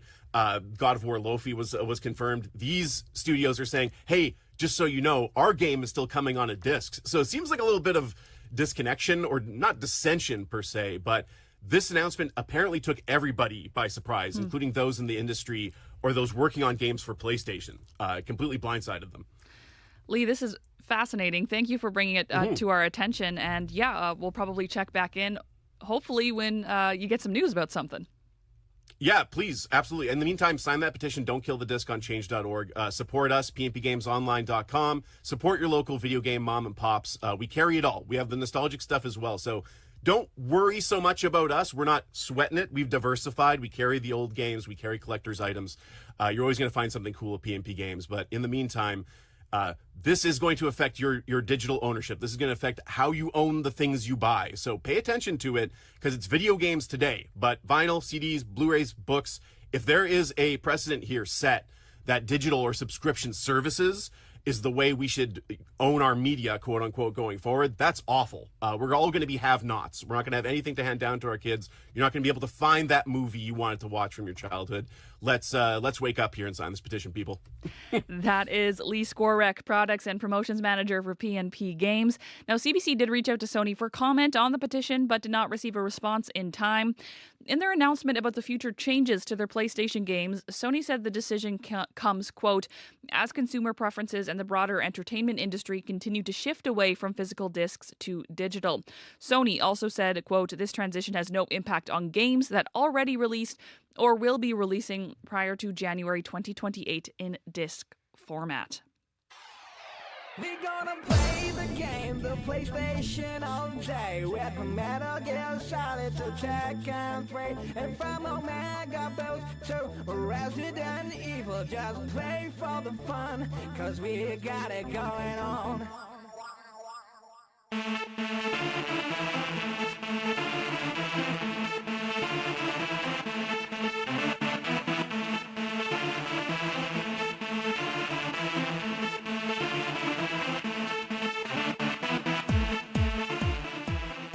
That very thematic song chosen by the one and only Corey Funk. Thank you, Corey. You're listening to Information Radio on CBC Radio 1. Well, taking a quick look at current conditions right now in Winnipeg, 19. We're still seeing some rain outside. Brandon sitting at 16, light rain shower at the airport. And in Thompson at the airport, mainly sunny, 17 degrees. It's been a difficult year for families impacted by addiction. In Manitoba, 37 people died due to suspected substance use this past January, and 388 deaths happened in all of 2025. That is according to Manitoba's Chief Medical Examiner Office. Some believe there's an alternative solution to the drug crisis. Arlene Laskolb lost her son Jesse to a fentanyl overdose in July of 2014. He was 24 years old. Rather than consumption sites or treatment beds, she wants people to have access to a safer supply of pharmaceutical-grade drugs. She spoke with CBC's Alana Cole.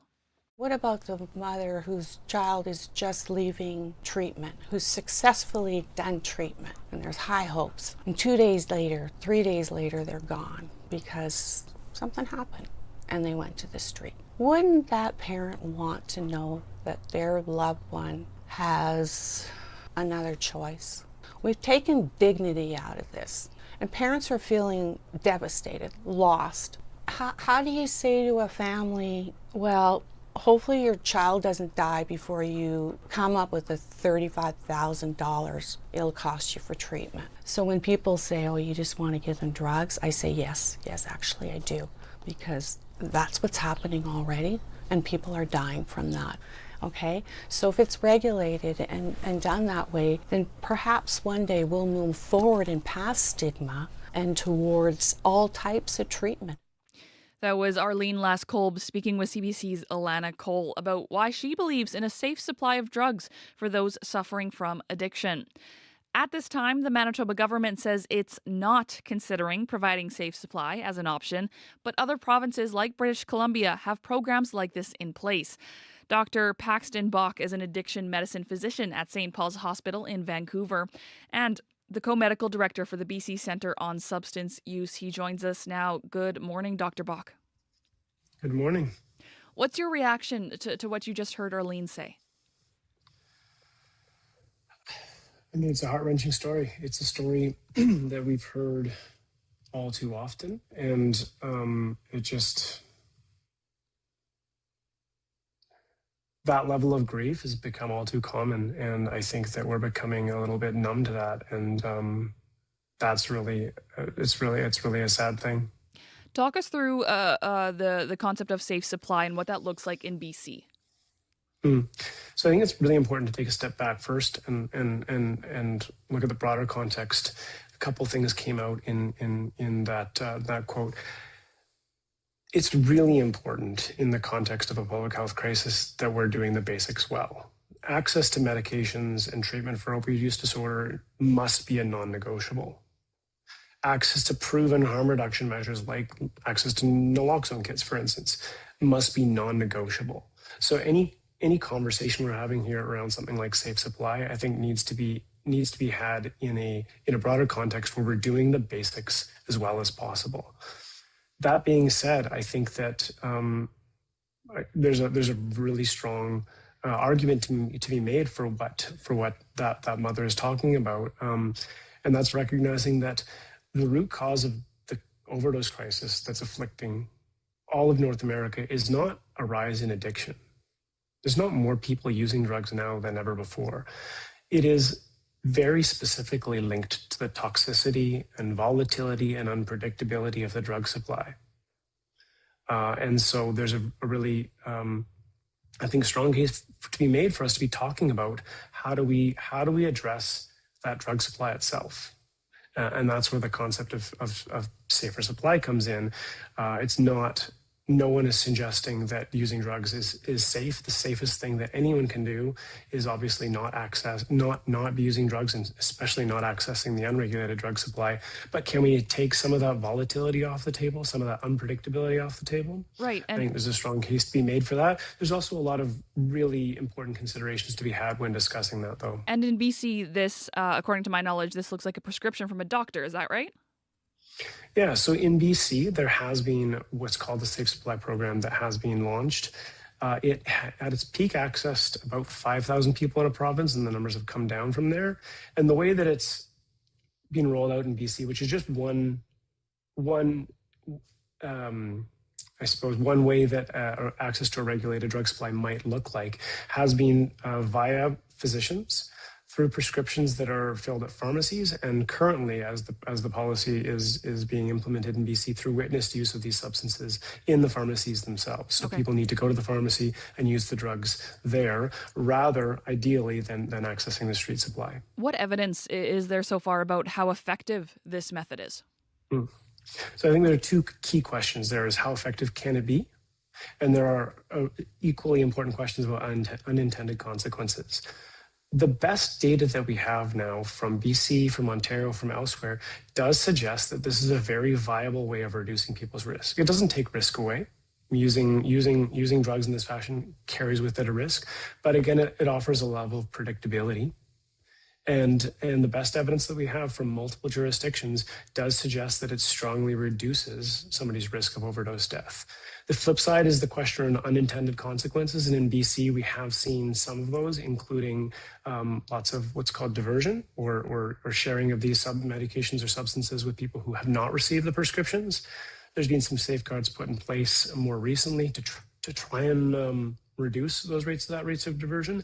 But I don't think we've done quite as good of a job as a whole at really thoughtfully monitoring for all the unintended consequences of the program here, and that remains a really controversial, I'd say, point in the program as it exists in British Columbia. So the program you're saying isn't quite perfect, but it's an opportunity. What's your advice to Manitobans and the Manitoba government who aren't right now considering this?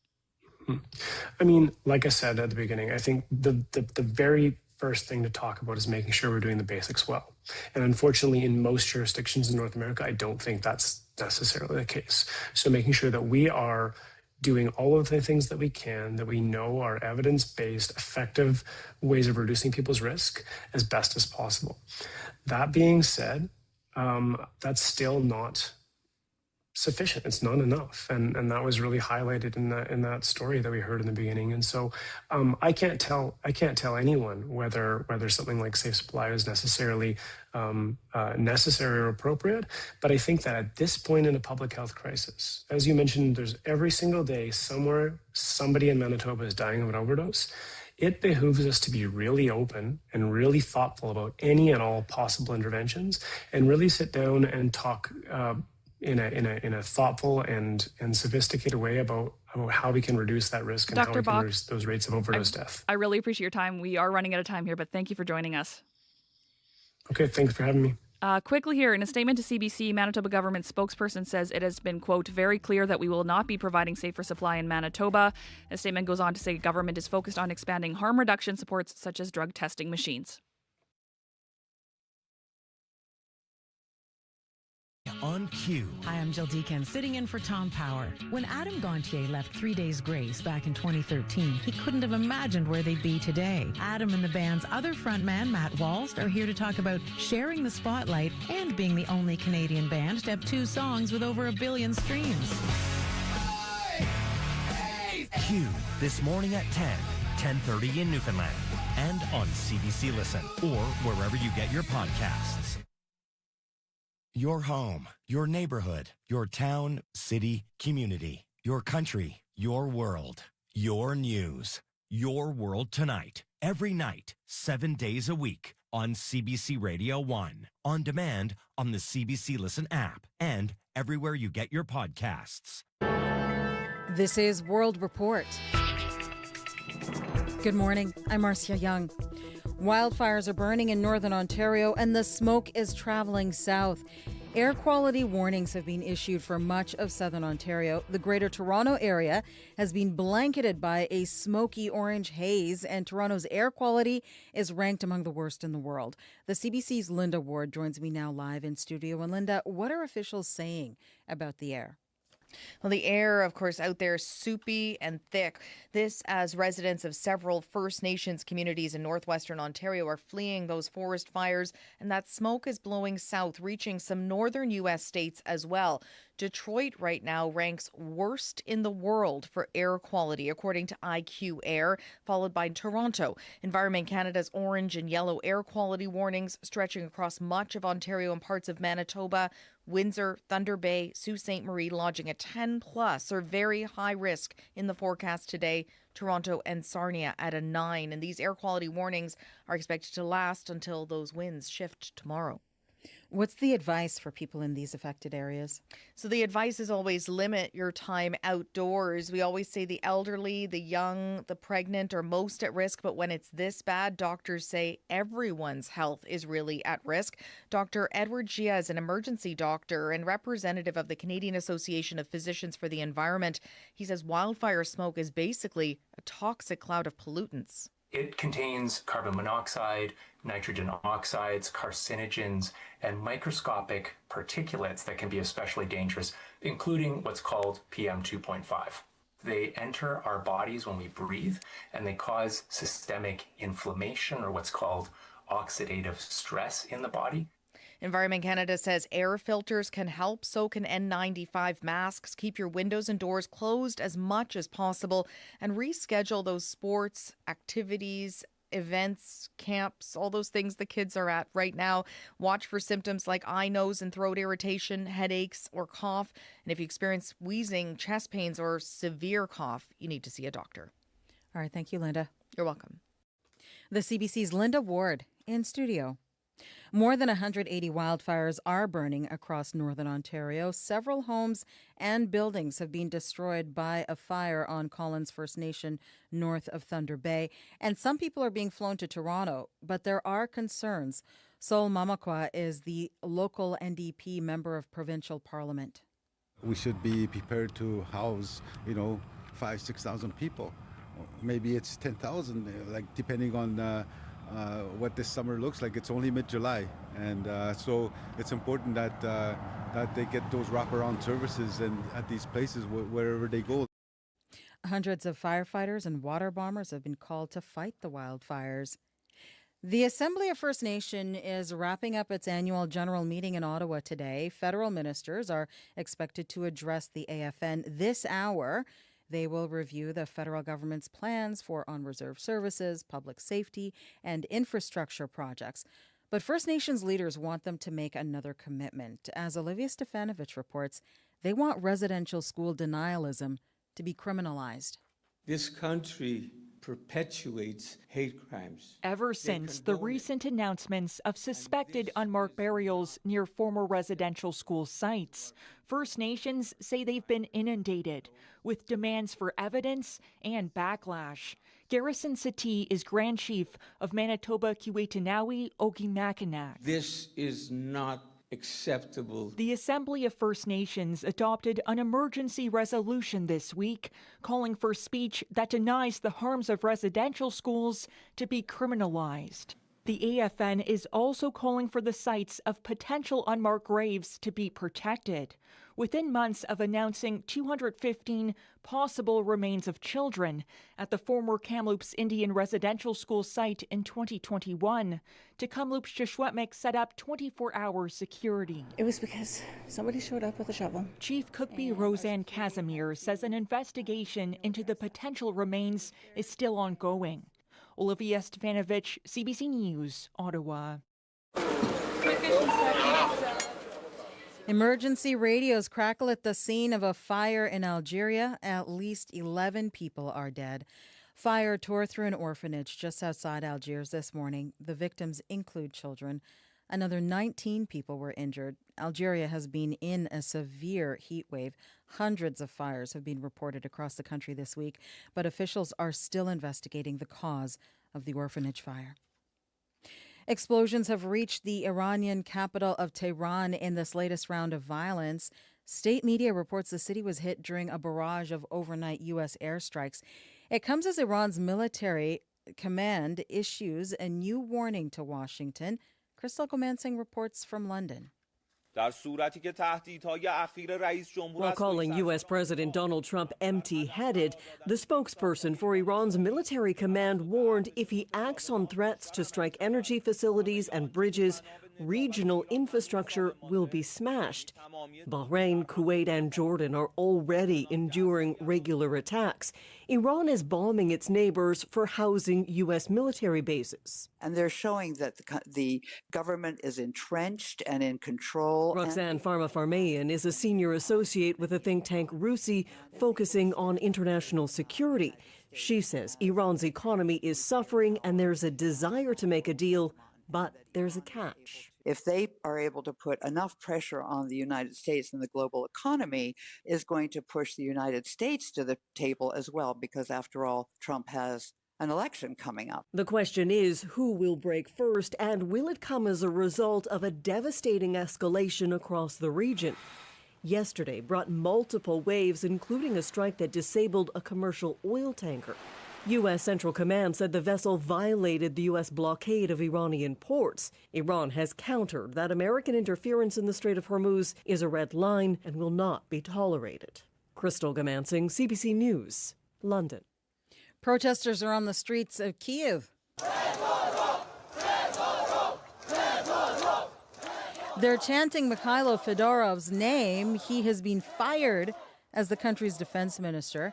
Ukraine's President Volodymyr Zelensky is in the midst of a cabinet shuffle, but his decision to remove the popular defense minister is drawing anger. Many credit Fedorov with Ukraine's recent advances on the front lines, including the successful expansion of drone warfare against Russia. Alexei Harcharenko is an opposition MP. He says Fedorov is a political threat to Zelensky. In the show of President Zelensky, there should be only one star. Zelensky became suspicious about possible political ambitions of Minister of Defense. And when he feels something like this, he is getting rid of such people. He is moving them from high and important positions. So far, Volodymyr Zelensky has not publicly commented on his decision. National Security Police in Hong Kong have arrested 5 people.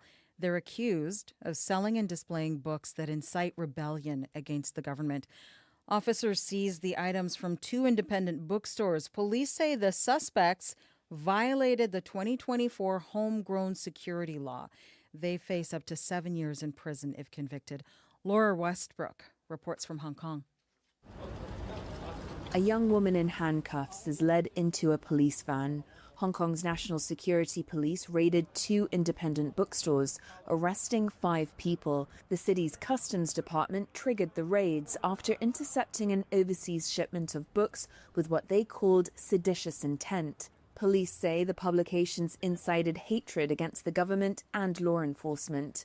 The crackdown coincides with Hong Kong's annual book fair. Independent booksellers have been banned from the event. Government advisor Ronnie Tong says the laws are clear. If you import a book, which obviously when you have read it, you realize that there is incitement there to hatred or to violence, then you shouldn't import such a book. This is the third round of arrests linked to independent booksellers this year. Amnesty International's Sarah Brooks says this is part of a dangerous trend. The extent to which the Hong Kong authorities are embracing an ever-widening toolkit to crush even creative outlets that speak about issues now deemed sensitive only demonstrates the extent to which the Hong Kong authorities come to resemble authorities on the other side of the border.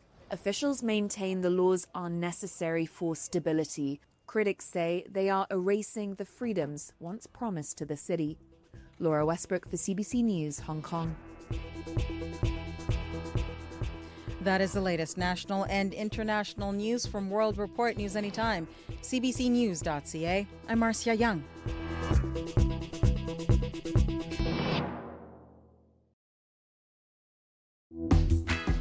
Good morning, Manitoba. I'm Chloe Friesen, filling in this morning for Marcy Marcusa. You're listening to Information Radio on CBC Radio 1.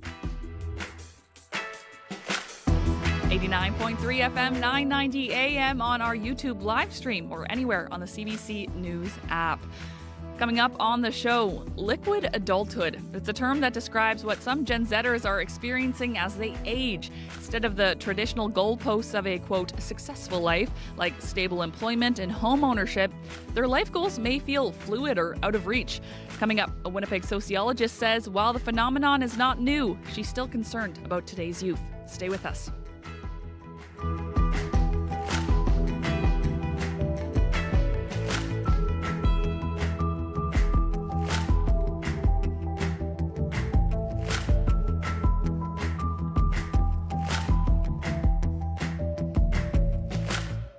Thanks for joining us on this rainy morning, at least here in Winnipeg. It's time now for news headlines with CBC's Heather Wells. Good morning.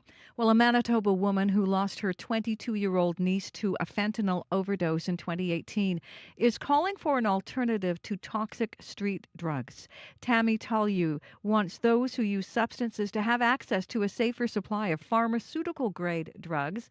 She thinks it could have made a difference for her niece, and she says people shouldn't have to die because we fail to act. Winnipeg won't continue a pedestrian scramble pilot project in the Exchange. The city says the King and Bannatyne intersection didn't attract enough foot traffic to justify keeping the crossing, and there are no plans for another scramble. We're going to hear from one group, though, who says the city didn't put that pilot project at the right intersection. Those stories and more coming up at 8:30. Thank you very much, Heather. Thanks. Well, let's say hello and good morning to the Information Radio team in Control Room 15. Darren Morash is our YouTube live stream producer, and Abby Adeyemi is our technical producer. You've been watching that rain out there. Yes, I have been watching the rain across all. If you look at the map now, you find out it's just covering all of the southern regions. Every part of the south really getting some rain at this time, with most of the regions hovering near 16, 17s, and even some areas seeing 18 degrees. But for the northern part of the province, smoke and heat still the problem there, and the smoke really spreading quickly, so take it easy if it's impacting you. At the same time, we still have that yellow level of heat warning. It continues for the Lynn Lake area, where we're seeing daytime highs climbing close to 30 degrees and overnight lows really pegging around 16, 17. The heat warning, those ended for areas around the Park Flin Flon and Island Lake. It's still going to be warm and hazy across that region, so take care. But for the city right now, it's a wet damp start. We're seeing temperatures close to 20 degrees, and we're heading to a sticky afternoon high of 25 with a humidity around 30 degrees. All right, thank you, Abby. Thank you. Out of CBC's Abby Adeyemi. We're about to turn to Corey Funk, show director here, but first, I do want to just go back. In the last half hour of the program, we spoke with Dr. Paxton Bach. He's an addiction medicine physician at St. Paul's Hospital in Vancouver. We were talking about the idea of safe supply. You heard Heather talk a little bit about this in the news headlines as well. Now, this is something that we have heard from the Manitoba government that they are not considering. We did email the government in relation to this, and in a statement to CBC, a Manitoba government spokesperson said it had been, quote, very clear that we will not be providing safer supply in Manitoba.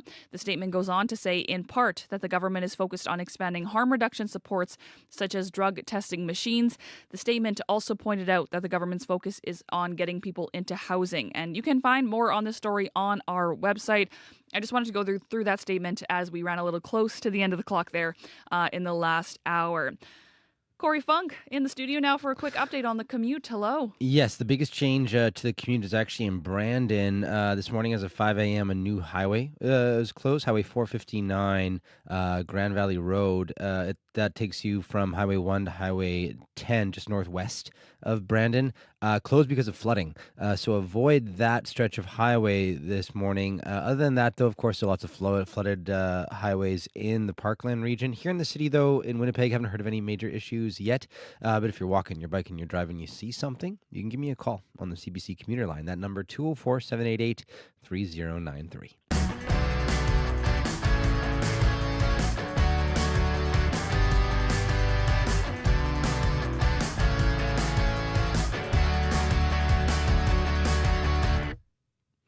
Liquid adulthood. It's what Forbes magazine is calling the experience of Gen Z, where they seem to be struggling to attain the, quote, traditional markers of adulthood, things like long-term employment, home ownership, and family building. These goals can be harder to reach with Canada's ongoing cost of living crisis. According to a Canadian Press article, over a third of people are paying 50% of their salary towards rent alone, much less being able to afford a home. The World Economic Forum's research also shows that up to 60% of junior tasks, like drafting reports, scheduling, and analyzing data, can already be done by AI, causing threats to entry-level jobs for new grads. With all that Gen Z is up against, should we be worried? Lori Wilkinson is a distinguished professor of sociology at the University of Manitoba. She joins me now in the studio to try and answer this question. Good morning. Good morning. Thanks for having me. So, had you heard the term liquid adulthood before? Yes, although it's a relatively new term. It's based on an old term called liquid modernity, which actually referred to the fact that the institutions and the organizations that run our lives in society are also changing. Okay, so there's even like less of a structure around some of these goalposts we're seeing. Absolutely. So the rules are changing or the rules are disappearing. New things are happening. Old things are going away, and lots of uncertainty with that. How unique do you feel like this experience is for Gen Z in particular? Well, right now, there's a lot of uncertainty and a lot of unemployment because of changes to many of our occupations and the way we organize society. We also have a lot of war and conflict and inequality that other generations haven't quite seen, although they're not necessarily unique in that regard. Okay, so what is unique to Gen Z's challenges then? I think one of the issues you mentioned is AI. So AI is threatening massive changes to what we're doing, not just in singular occupations, but a lot of occupations. So there's a lot of uncertainty about what should I study in order to become a professional? Have other generations experienced this? They've experienced change, but not at this rapid pace. Other generations have experienced the housing crisis. I did.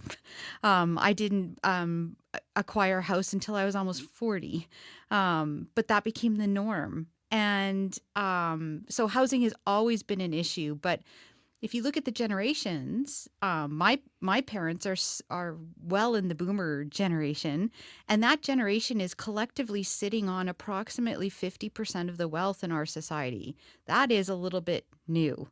Some people are going to benefit from that. So the rich families will pass on that generational wealth to their kids, but other kids won't. Right. But that is similar to other generations. It's just the same problem. One thing that stands out in the Forbes article is the comparison of like successful modern life to more traditional values and life trajectories like a job, getting married, having a house, having kids. It seems like the disconnect is that young people can't meet these like old school expectations in modern life.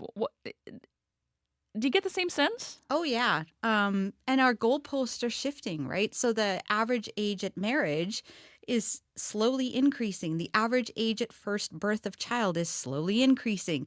But the expectations from our family and friends and society are, like by a certain age, you Right. should be settled in a job, or you should be married, or you should have kids. And all of those goalposts are shifting. And for many people, they're not even goalposts that they can imagine achieving. I think it's a fascinating conversation. I'll mention I am Gen Z myself, and I've had the experience of plenty of my friends are my same age or around my same age, and we're living vastly different lives and celebrating vastly different, whether they're goalposts or life moments.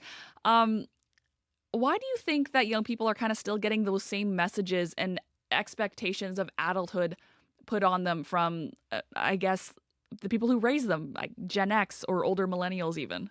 I think, Gen X and boomers, that happened to us too. Right. But this is too easy an explanation and too easy to blame an entire generation. Because you're kind of, when you put a label on people, it makes them responsible for the problem when it's actually deep-seated structural and inequality problems that human beings have created and we don't really want to fix, or there's not enough people who want to fix it. And to change these, to make life better for everyone, we have to make some serious changes to the way we think about life, the way we organize our institutions, and the way we treat and respect one another. And so when we label this, my generation was called lazy too.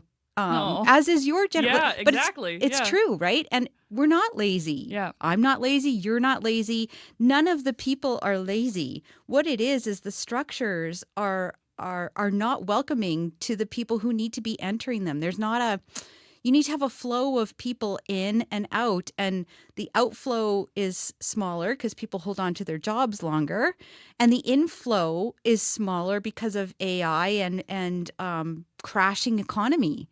So to call this generation lazy or entitled, or that's old news, but it's also blame the victim. It's not their fault.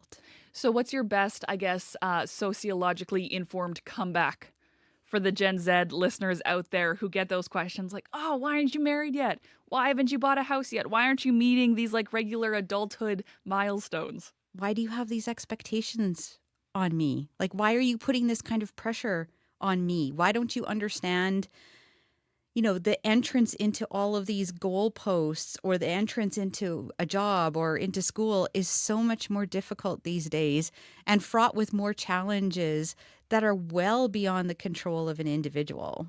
And why are you blaming me? That's all of that is individual blaming, not looking at more deeply at what we value in society, how we organize society. Lori, I really appreciate your time this morning. Fascinating topic. Thank you for joining us. Thank you for having me. That is Lori Wilkinson, a distinguished professor of sociology at the University of Manitoba. Manitoba is a conversation that never stops. From your first coffee with information radio to the midday pulse of Radio Noon and the drive home with Up to Speed. Don't let your day get in the way of your favorite shows. Just open the CBC News app, tap the local drop-down, and hit play. Bring your community with you. Download the CBC News app and stay live with us. The time is 8:22. You're listening to Information Radio on CBC Radio 1. Thank you very much for joining us. Well, Winnipeg-based collective Indian City explores themes of community and kindness in their music. This next powerful anthem features guest vocal performances from Kelly Badeau and Julian Taylor. Take a listen. This is Good People.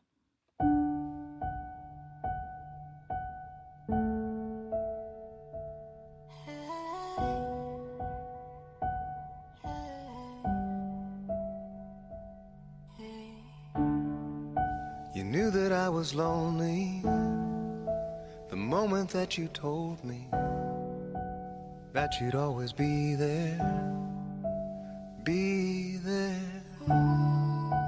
You don't even know me, still every day you show me the way difference, a difference. When I thought that no one in this world would care, my soul was bleeding.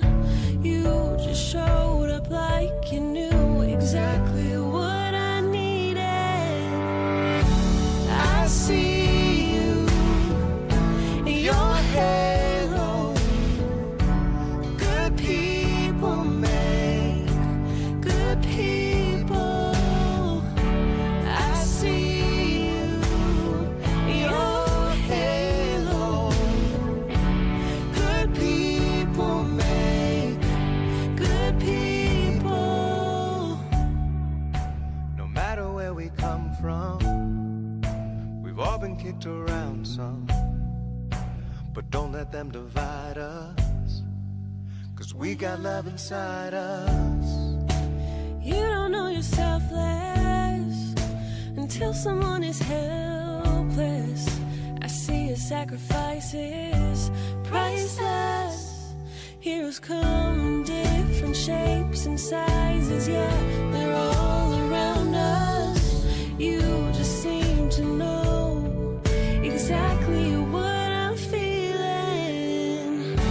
I see you and your halo. Good people make good people. I see you, your halo. Good people make good people. You're my guardian angel.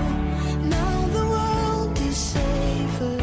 You make me feel, and the healed may heal.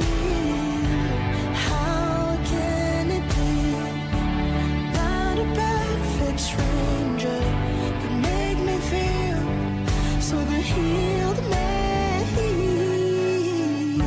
You saved me. You made me. Good people make good people. I see your halo. Good people make good people. I see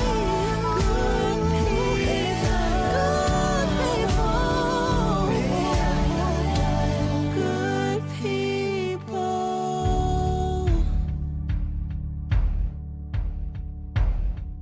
Hey, yeah, yeah, yeah, yeah. Hey, yeah, yeah, yeah, yeah. Hey, yeah, yeah, yeah, yeah. Hey, yeah, yeah, yeah, yeah. That was Indian City featuring Kelly Badeau and Julian Taylor with Good People.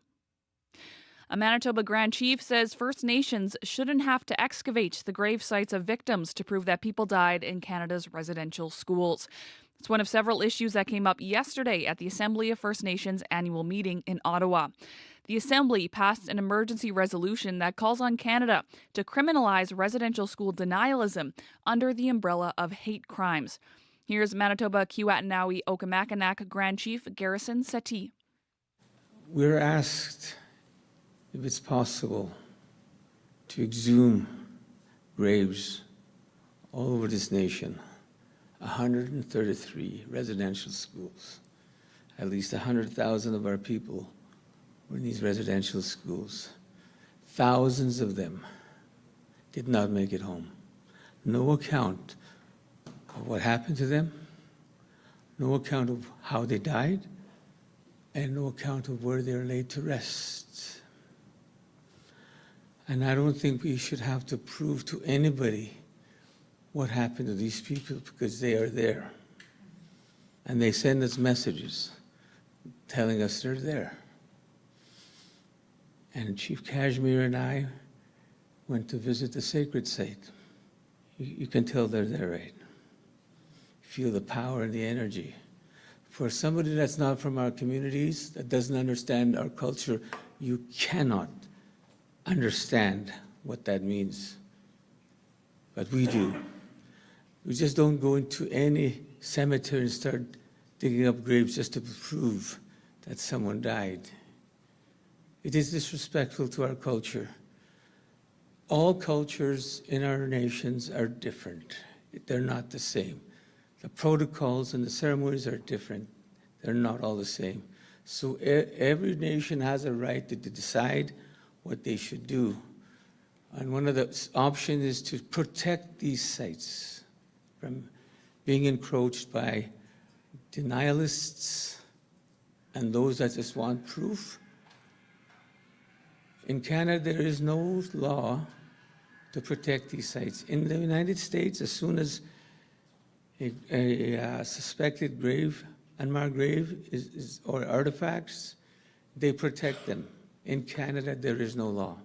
And we have been pushing for that, to have that law in Canada, but Canada has refused to listen to us. So there's many different nations across these nations that will look at graves being exhumed as something that's not appropriate.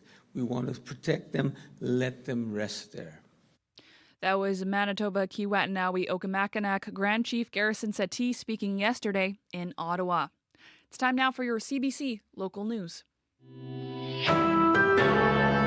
This is CBC News. Good morning. I'm Heather Wells in Winnipeg at 8:30. It's 19. We're beginning the day with wet streets and roads. Good chance those showers will continue through the day with a risk of a thunderstorm. A high today of 25, the humidex 30. A Manitoba woman who lost her 22-year-old niece to a fentanyl overdose in 2018 is calling for an alternative to toxic street drugs. Tammy Talyu wants those who use substances to have access to a safer supply of pharmaceutical-grade drugs. She thinks it could have made a difference for her niece Destiny the last time she used. I would do anything to have her back and to give her another shot, because I think she deserved a shot. I think all of these people who are dying have things to give society and deserved a shot, and they shouldn't have to die because we're failing to act. Like, there are things we could do today to prevent deaths.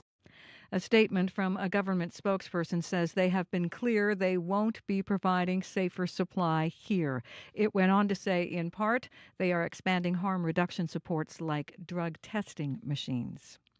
A Manitoba sheriff is being remembered as hard-working dad with another baby on the way. Brett Matheson Maytwe-Yashing died Tuesday. The 27-year-old was driving a sheriff's van with a co-worker when they collided with a train west of Portage la Prairie. His sister, Brianne Bazan, is reeling from the loss, but touched by the outpouring of kind messages online. He was wise beyond his years and just made people feel seen, provided guidance when it mattered, but also be silly and not serious at the same time. Like, there was a balance there, and based on those, he had many different types of relationships. As far as the family has heard, she says the crash appears to have been a terrible accident. RCMP continue to investigate. Temperatures at a senior's home in West St. Paul are moving in the right direction. Sherry Shindruck says her 84-year-old father was barely coping with the heat after the air conditioning at Middle Church Home broke during last week's heat wave. Days later, Shindruck says they are finally finding solutions. There definitely seems like a buzz at the home right now, trying to get these cooling devices in place and bringing that temperature down. A new portable air conditioner was taken into her dad's room, which she says has made conditions more comfortable. It is one of a number of industrial units the province says it has brought in to circulate cold air through the holes, but it says they are still waiting for a replacement part needed to fix the building's air conditioning system. Well, questions remain about plans to ship grain through the port of Churchill for the first time in 6 years. Arctic Gateway Group says there are at least 2 shipments, with the first departing in late August or early September. It's not revealing any details, but says it will be significant. PC agriculture critic Conrad Narth says while this is good news, the lack of detail raises questions. Who are the sellers of product? Who are the buyers of those products? And how do we see that coming together? Because right now we're not hearing of any private investment. There is also no word on proposed upgrades to the Hudson Bay Railway, which include rebuilding the rail bed for heavier loads. The engineering has yet to be done, and the study into the feasibility of year-round shipping isn't finished. The NDP government has declined requests for an interview.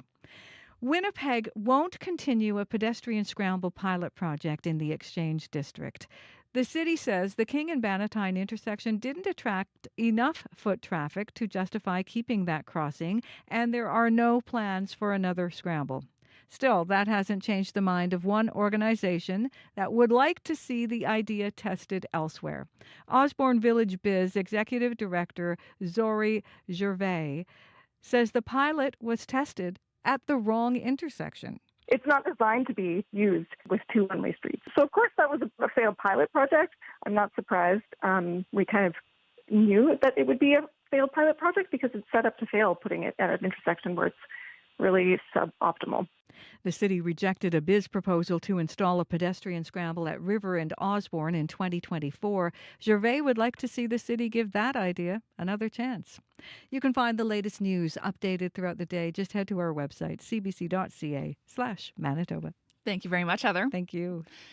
Turning now to Corey Funk, show director, with one last look at the commute. Highway 459, also known as Grand Valley Road, closed. That's just north of Brandon, between Highway 1 and Highway 10 due to flooding. So avoid that stretch of highway. That was closed as of 5 a.m. this morning. Other than that, pretty quiet commute overall here in Winnipeg. All right, thank you, Corey. Thank you. Abby joins us now. Are we looking at more rain? Yeah, we're still looking at more rain in the southern part of the province, more like on and off for most of the day. So expect more rain. We're seeing temperatures climb close to 25 in most of the regions in the south, and we'll see the humidex around 27, 28. But up north, it's more about the smoke and the heat there. We see temperatures climb into the 30s there.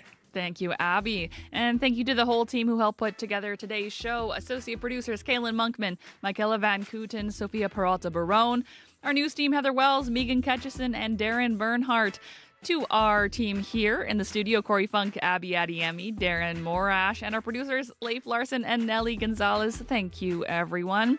I'm Chloe Friesen. Thank you so much for joining us this morning. I'll be back with you tomorrow. Looking forward to it. The Current is next.